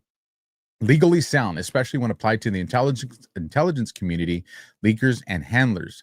The act has been used repeatedly in prior leak prosecutions and would further strengthen if classified information was used deceptively in FISA applications or election interference. I think there's two more that I want to get to you guys, as I promise. Okay. 18 U.S. Code 1961, the RICO statutes. Legal elements: requires a pattern of racketeering activity, 2+1 predicate acts within 10 years. Tied to an ongoing criminal enterprise. This easily meets that definition. Its application to the Russia hoax. The Russia hoax represents a textbook RICO case when viewed through the lens of multiple coordinated felonies: FISA fraud, perjury to federal courts, obstruction of justice, classified leaks, election interference, and conspiracy to defraud the U.S., and all committed by actors within agencies, media, and legal structures over a multi-year span. Extremely legally sound, RICO allows prosecutors to tie together seemingly separate crimes across agencies and time periods under one charge, provided the enterprise is continuing. This is the most strategic and encompassing charge available.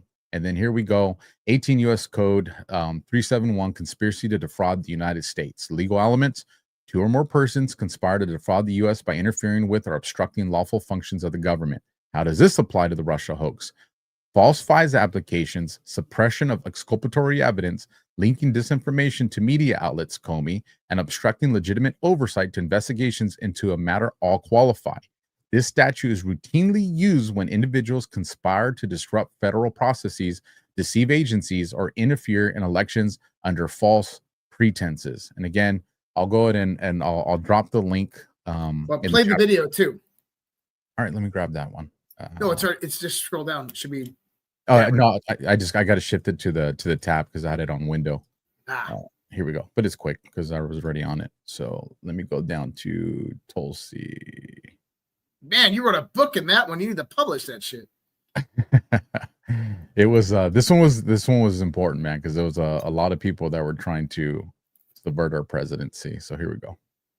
Essentially making a very intentional decision to create this manufactured, politicized piece of intelligence with the objective of subverting the will of the American people, who in November of 2016 delivered a historic victory to President Trump, defeating Hillary Clinton. And President Obama and his team, their goal was to essentially not accept the decision of the American people and to use this manufactured, politicized intelligence as a means to enact what would become essentially a years-long coup against President Trump. You have gone into great detail over these years of what the effects of this document and this decision have resulted in.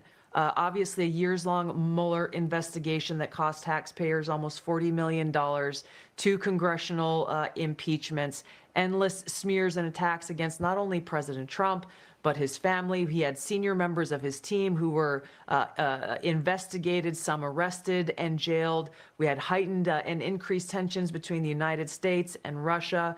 The list goes on and on about the consequences of President Obama and his senior cabinet members politicizing intelligence once again, and I say these words very clearly, to enact what was essentially a years-long coup, subverting the will of the American people in that election in November. Now, to me, it sounds like you have appointed powerful bureaucrats that just flat out created a narrative that was false to undermine a duly elected president. Now, if that's not a grand conspiracy, I don't know what would be. Do you see crimes here?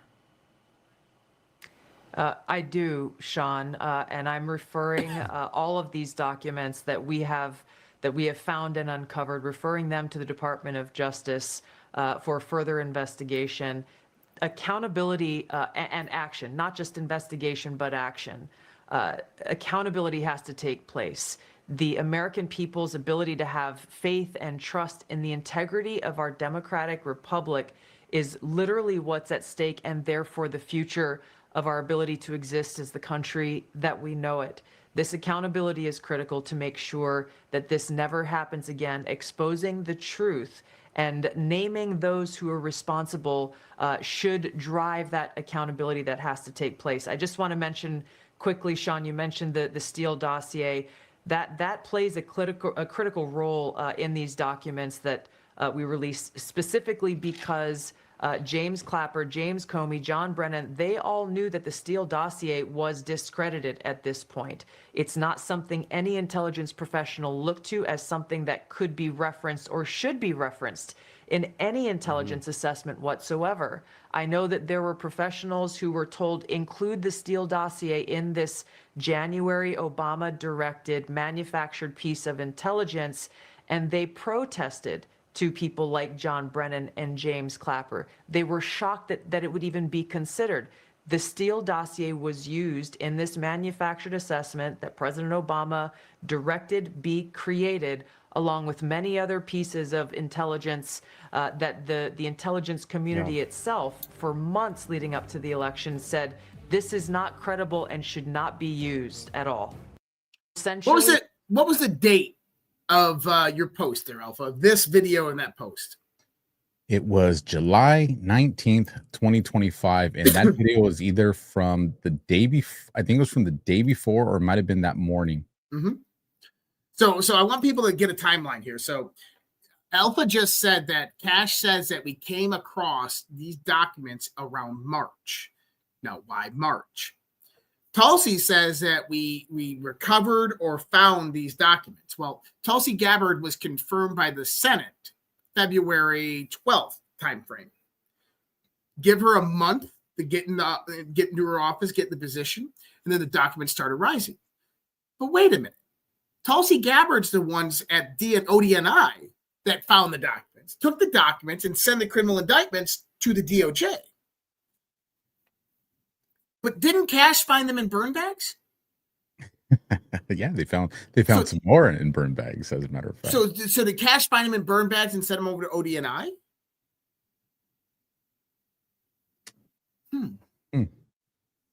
Interesting. Because here's my thoughts. Is the reason why John Brennan was on the news saying these documents don't exist, they're not real, it's Russian propaganda. It's because these documents were destroyed by the Biden administration. Yep. That was one of the main reasons of the coup, to destroy their attempted coup. Okay? Was to destroy all the evidence pertaining to it. This is one of the reasons why we probably don't have a lot of the Epstein information. That too. But what I want people to begin to see here is that behind all of this, there is military intelligence, which has collected and ensured the integrity of this information. That the moment Tulsi Gabbard became DNI, maybe something else as well, they gave her this information, explained it to her, showed her. She sat down, had meetings. Then in July, they send the criminal indictments to the DOJ. But you got to remember, it was in March and April timeframe that the original talk of criminal indictments against Brennan and Comey were actually sent. Those came from the FBI. So all of this is relevant. It's very funny that you bring and present us with these questions, because did you happen to take a look at Cash's social media today? No. You're going to love this. What's it say, Josh? Go ahead and ask me when I found. Oh, go ahead and ask me when I found it. as soon as you started going down this, I was like, bro, I can't wait to show him this post right here. You literally have Cash Patel that's telling us, have the conversation and establish the timeline of when I found this, folks. Literally just surface level. You don't even have to dig. This was not even a riddle. He's literally telling us, talk about the timeline of how these documents came into play. Mm-hmm. And that's why I just, when you're talking, I was like, dude, he has no idea how over the target that he is right now. Oh, let me pull this off real quick. There's another one that I wanted to share with you to get your thoughts on. If I can find it. I swear, man, a lot of the stuff that I'll bookmark it, and then when I go back to look for it, it's not there. Yeah, see, this is going too far back. So maybe somebody deleted the post because what post? It was General Flynn, and it had to do with the event that he did.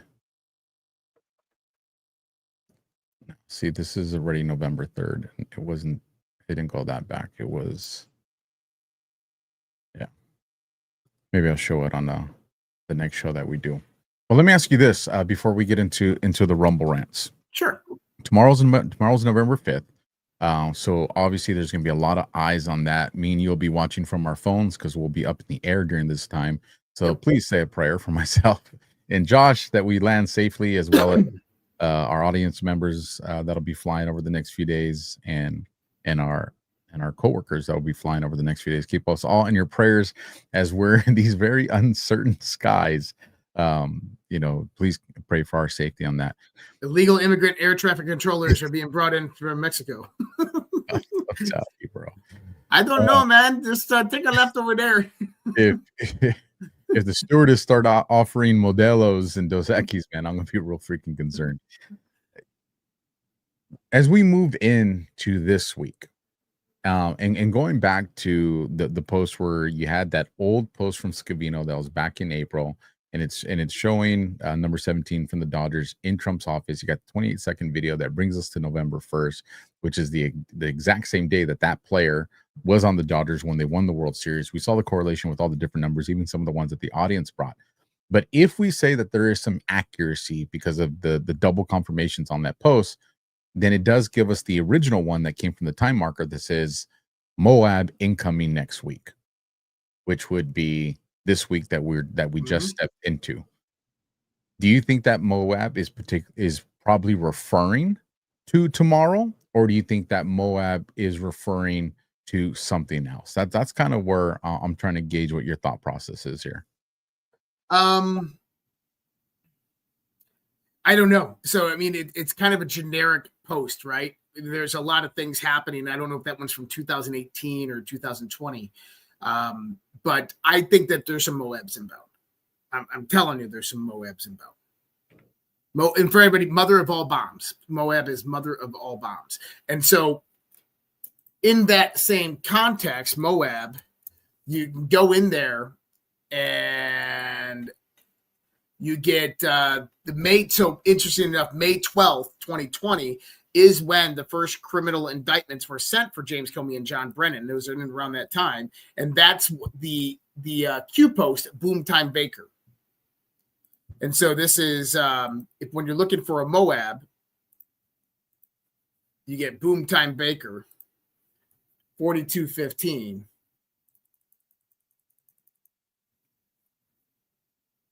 Right here, 3335. James Comey, Moab shit. That lines up pretty nice considering the new information that came out. And here's the other thing, folks. James Comey can get arrested again. Well, they can add charges. Well, yes, but he can also be arrested again on a separate investigation. Correct. Or if they find more in this one, that right now is he out on bail or he's awaiting jury trial? So, yeah, but if they go back and they find something, one of the two. Yeah, but if they find something like greater than perjury, if they say, hey, this is treason or criminal conspiracy, that's a 4 a.m. raid. And that's why it'd be interesting to see, because I was weighing this scenario today. If they're doing a separate investigation rather than adding the charges, right? They're doing a separate one or maybe a jurisdictional case that's going to make it something separate. Mm-hmm. You could still see, I think you just figured out, I think where I'm going with this, maybe. No, I just saw something. I want to. Okay, well, as you're getting ready to bring that up. I'll pull this up, but I want to check the timestamp before I do. You could still see the back-to-back arrests of Comey and Brennan. I actually, given the release of the new information that's now been declassified surrounding Comey, I think it's actually pretty likely that we see Comey arrested again on a separate investigation, and then Brennan immediately arrested after that, and we get those two posts that are side by side that look like the Twin Towers that we've talked about here a few times on the show. So if we see Comey arrested on a separate investigation or brought in because they're doing additional charges and they're going to reevaluate whether he's OR or bail, however they're going to end up doing that, I would think we probably see Brennan immediately following that. I'm talking like within days following that, if not the same freaking day. Mm-hmm. So this is interesting. And thank you to whoever posted that Trump just posted this. Trump just posted. What did he post? No! And so it begins. Oh, now I know why you made that face, bro. So he posted it at 11:34 p.m. or 23:34. Okay. Now there is a post, which is interesting because it says, did we hit the zero marker? Right. We do try Q. Okay. And that's interesting just because it's October 14th, 2018. And this is November or October 4th. And this is November 4th. But that's not what's relevant. Contextual reference frame. So let me go here. I'm going to pull this up here. What this document is. What was the time that he put it up? I want to kind of backtrack to see where we're at in the show. Because I'm curious if this is when we were talking about Mondami and all this stuff. 10:34 p.m. So he put it up. Yep. Yeah, he put it up at that time frame. So, but this is what he posted. So this is from the Q drops. Statement from the president of the National Strategy for Counterterrorism. As your president, I'm committed to protecting the United States and its interest abroad from the threat of terrorism. The National Strategy for Counterterrorism that I approved today will help protect our great nation, enhance our national security, and guide our continued effort to defeat terrorists and terrorist organizations that threaten the United States. Under my leadership, the United States has accelerated efforts to defeat terrorists. Working with coalition partners, we have decimated ISIS in Syria, Iraq. Interesting enough, those are the names I was mentioning during that time. Likewise, I ended the state participation in the horrible Iran deal, which provided the windfall to the Islamic Revolutionary Guard courts and its proxies, funding Iran's malign activities throughout the world. Importantly, I have secured historic increases in defense funding to rebuild our nation's military. The National Strategy for Counterterrorism is an important next step. It outlines the approach of the United States in countering the increasingly complex and evolving terrorist threats that represent the nation's first fully articulated counterterrorism strategy since 2011. It provides the strategic guidance needed to protect the United States against all terrorist threats while simultaneously fostering the agility to anticipate, prevent, and respond to new threats. Guided by the National Strategy for Counterterrorism, we will use all instruments of American power to protect our great nation, and we'll defeat our enemies with the full force of America might. Now, think about that in the context of the conversation we were having 30 minutes ago. With Mamdani, talking about Cairo, talking about radical Islam, talking about the firestorm event coming upon our country, Marines deployed. Wow, that's huge. Now, bring up what he actually typed, because I want to show you something real quick, but I want everybody to see it real quick. I know. How many characters? No, so it begins, that part real quick. And so it begins. And so now I'll switch places. You could take yours down. No, I want you to look at this. Hold on. Okay. And so it begins. 3 dots and an exclamation point. Count them.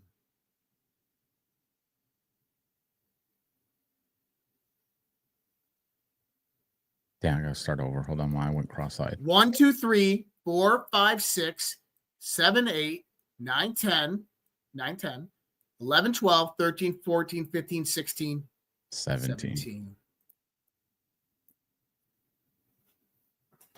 Nice. 17.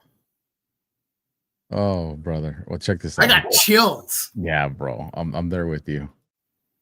2 posts that have, and so it begins. You got post 2349. Oh, there you go. October 5th. Oh, okay. 2349 and 2350. Well, wait, hold on. Is that October 5th? Which one is that? That's October 5th, 2018? October 5th, 2018. So, okay. So 2334, the one that the timestamp matches, is the day before. So scroll down on that one. So it begins. How do you start a war? Markers matter. Playbook fails. So markers matter. 11-3, 11-4. Today's 11-4.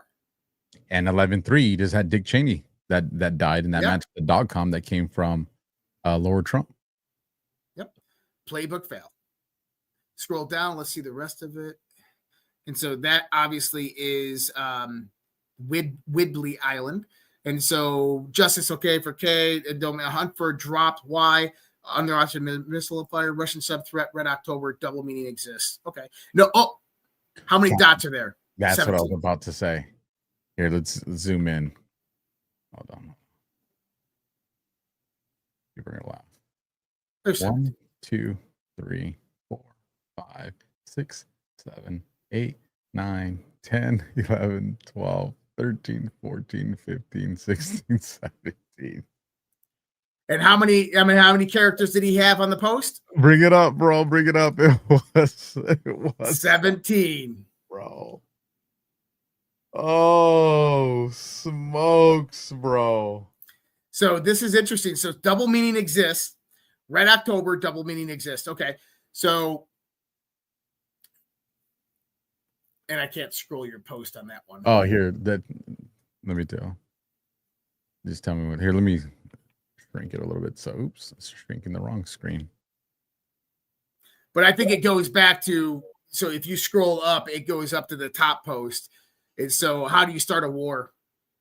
So number 1, future news will highlight, note the hunt for was dropped, details matter, but then, and so it begins. How do you start a war? Markers matter.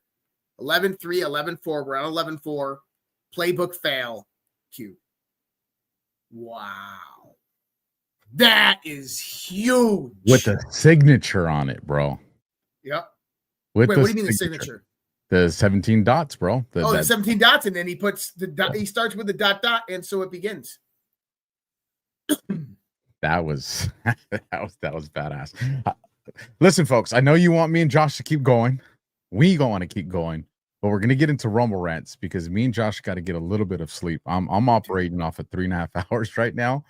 I'm cooked, and I still gotta pack, you know, and I do want to spend a little bit of time with the family before they go to bed. So it's not gonna be one of those 3-hour DEFCONs. Maybe when we come back next week, we'll do one of the long ones. So I'm gonna play. Actually, let's take care of one of our commercials, and when we come back from this commercial break, we will have the Rumble rants. So if you haven't done one, get it in now, and we'll be reading it live, addressing your questions or your concerns. Before skincare went synthetic, people used something simple, something real: tallow. Grass-fed and finished beef tallow is packed with vitamins A, D, E, and K. Nutrients your skin actually knows what to do with. It locks in moisture, restores elasticity, and defends against winter dryness. No water, no preservatives, and no BS. Unlike plant oils or chemical creams, tallow mimics your skin's own structure. Elbows, hands, knees, post-shave, anywhere your skin's crying for real moisture. Perfect for gifting or keeping your own skin soft when the cold hits. Visit softdisclosure.com and use promo code Badlands for 15% off. Ancient care, modern truth. Soft disclosure. You gotta love it every single time. All right, let me bring these Rumble rants up on the screen. I checked earlier, I didn't see any boosts, but I'll check one more time before we call it a night. Let me zoom in on this so it's easier to see on the screen. And here we go. Okay, here we go. Starting from the bottom. $5 from Melindy. I predict that Zombie will be playing again in stadiums during the World Cup. That'd be badass. I'd like that. Good with that one. $20 coming in from JX Rinky. Onward. I like that. $20 coming in from JE Rocky. Love you guys so much. Thank you. We love you too, JE. $20 coming in from Breadmaker62. Hey, folks, help me celebrate my birthday and buy another Patriot a subscription. Very cool. Happy birthday, Bread. Happy birthday. I hope everything is going well, and I hope your day was blessed. Or if it's the start of your birthday on the new time zone, I hope your day continues to be blessed. So happy birthday. $20 coming in from Andy Pearson. Hey, so when are the posting the schedule for the speakers this weekend? I think they already did. The email went out about 3 hours ago. Yeah, go check Badlands site and the socials, and I believe I saw that already posted. $5 again from Melindy. We need to start asking anyone who complains and moans, etc., if they voted and or who they voted for. I do all the time, especially around voting time. People complain. Hey, did you vote? Yeah, 100%. I agree with you on that, Melindy. $10 coming in from Mad Max 77. Make no mistake, there are plenty of GOP rhinos who are very happy to see the Dems win tonight. You're not wrong. You guys go check out the Rhino Project.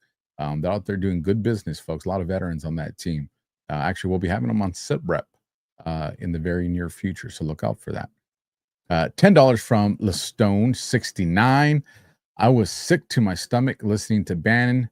Then Solomon came on, and he was so calm and said, we can come back like he knew something. Oh, he definitely knows some shit. John Solomon definitely knows some stuff. $20 coming in from Texas Jules. Texas voted on 17 propositions today. Heck. Very cool.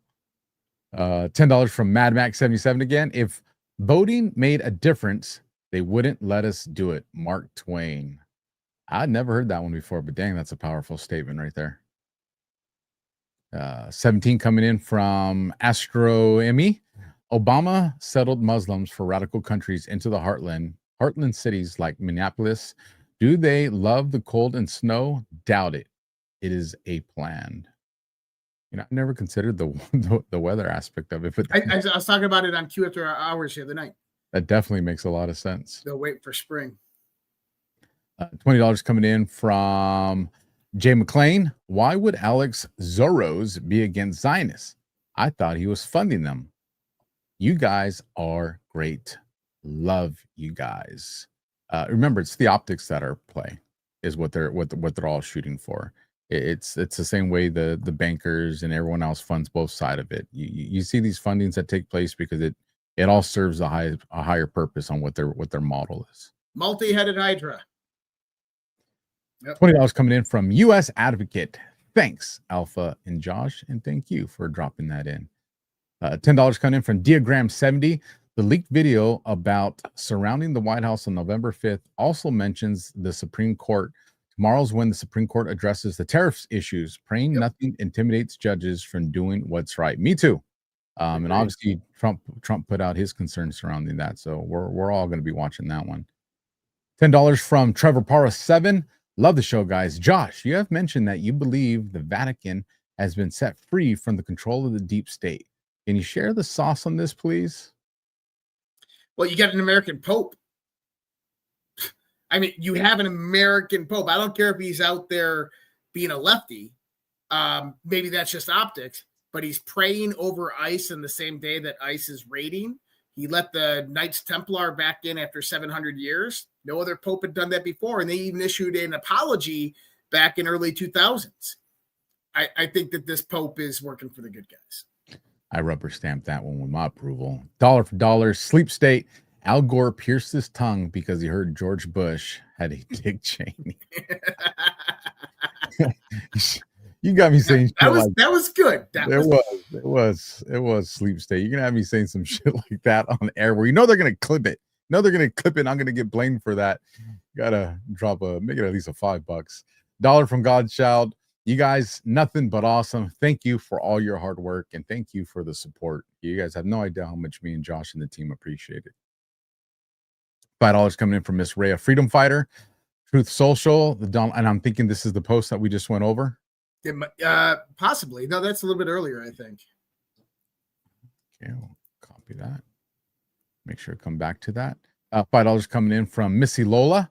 There was a Moab tonight in NYC. More to come on that one. That's true. LNS 333. Please check Dan Scavino. God bless you guys. I was checking Dan. There was nothing significant with Dan. Or maybe it was on Truth. And $100 from Trump NATO 4. Love you guys. Dropping the C note. Heck yeah. $25 from Flying Storm. Sheremy, verified supporter plus Dan Scavino. Post go get 'em. Number 1624. Post 1624. You want to look that one up, Josh? Yeah. And while you look that one up, I will grab the link from Miss Rhea, Freedom Fighter, and I'll see if that comes to something different on Trump's Truth. Let's see what we got here. Oh no, it is. And so it begins. So what is the 1624 reference? Let me look that one up. It was just the pound sign with that. So I'm thinking it's probably a drop. So let me look. No, I got the drop. We are, and then pain with exclamation points. Sick people, Q. I wish I could get these bastards with you. Go get them. It says we are with pain. Here's let me see. I'll bring up the Rumble rant one more time just so we can see. It was this one right here. Cheering me, verified sub-supporter. Plus Dan Scavino posts, go get him. Oh, yes. Oh, he did. Hold on. I know what you're saying. I got you. Enlighten us. I want to know. So Scavino posted a little while ago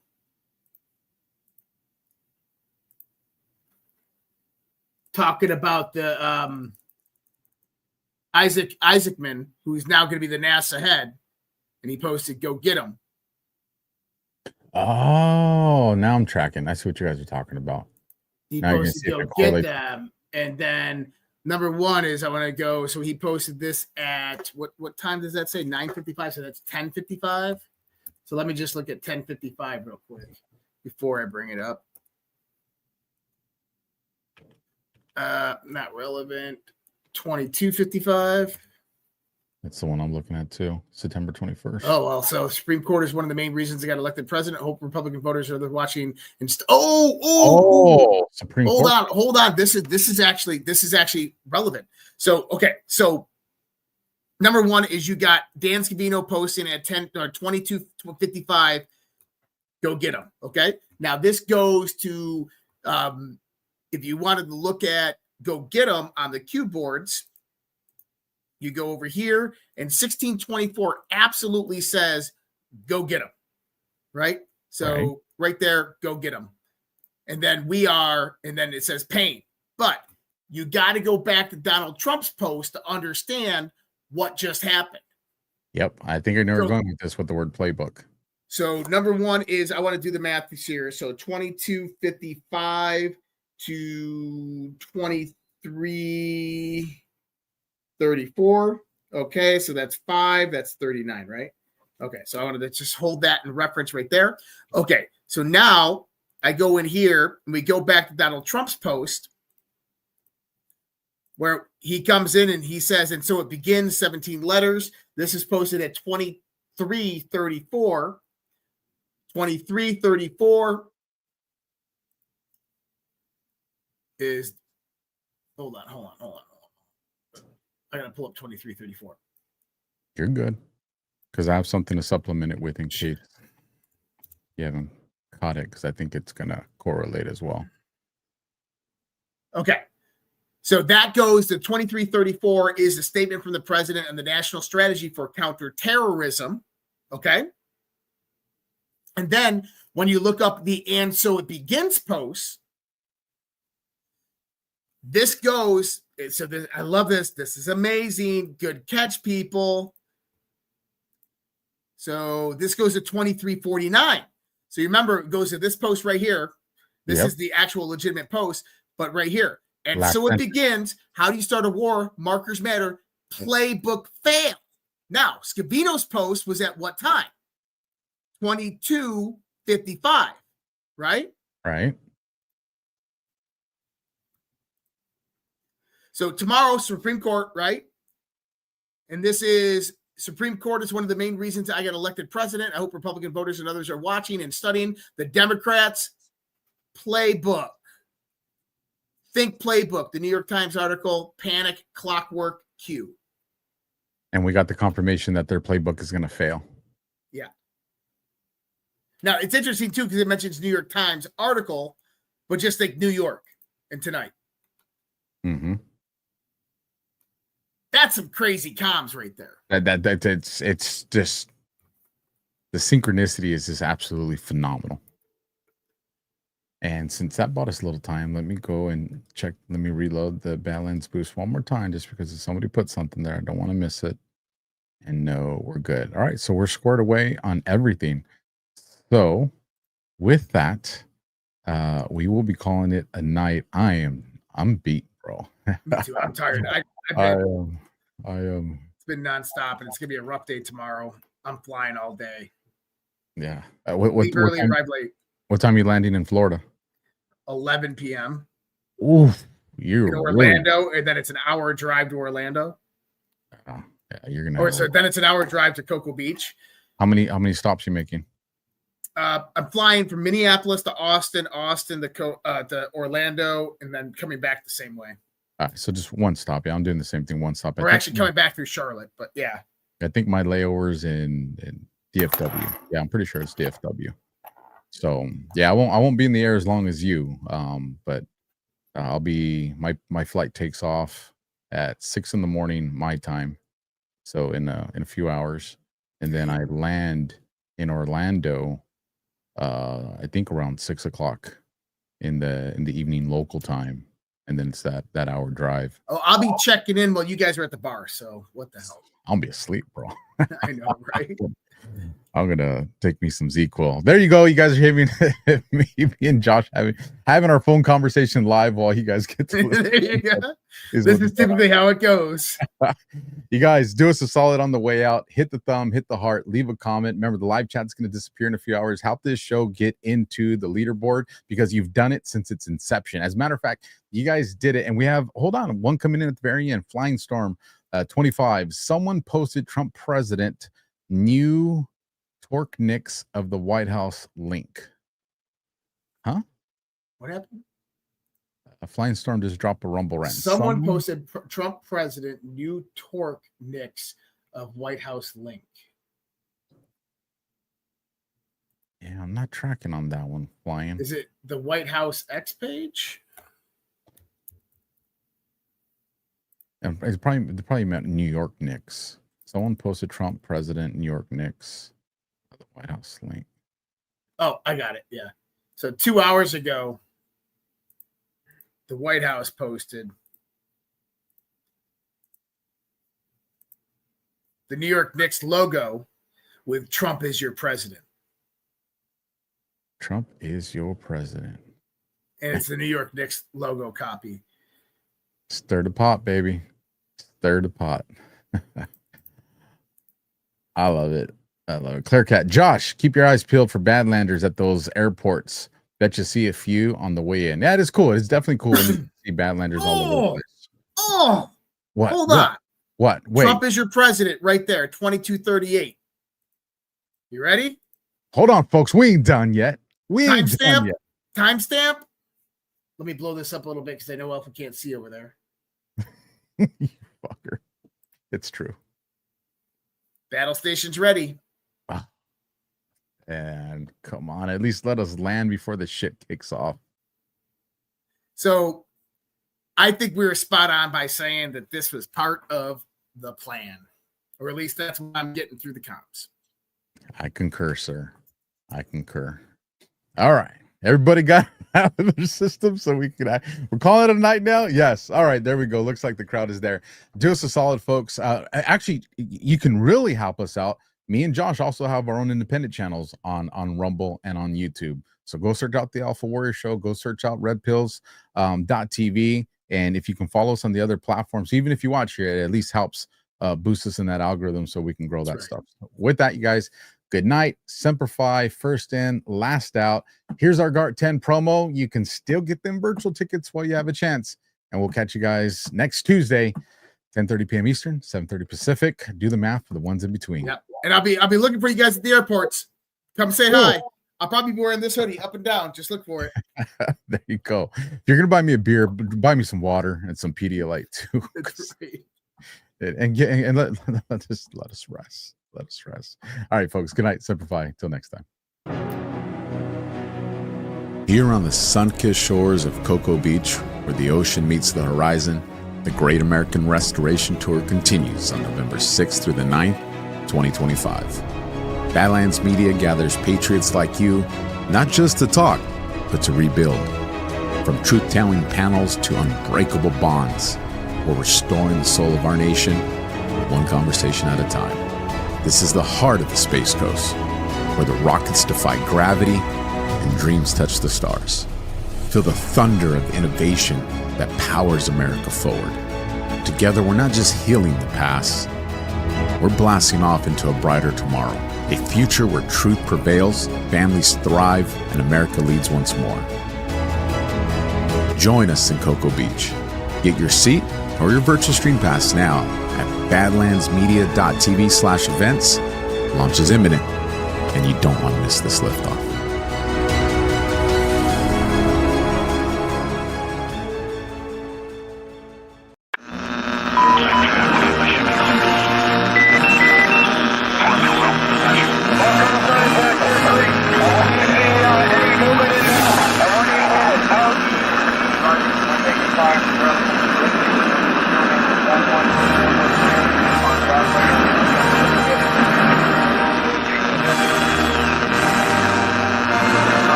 Mr. Top,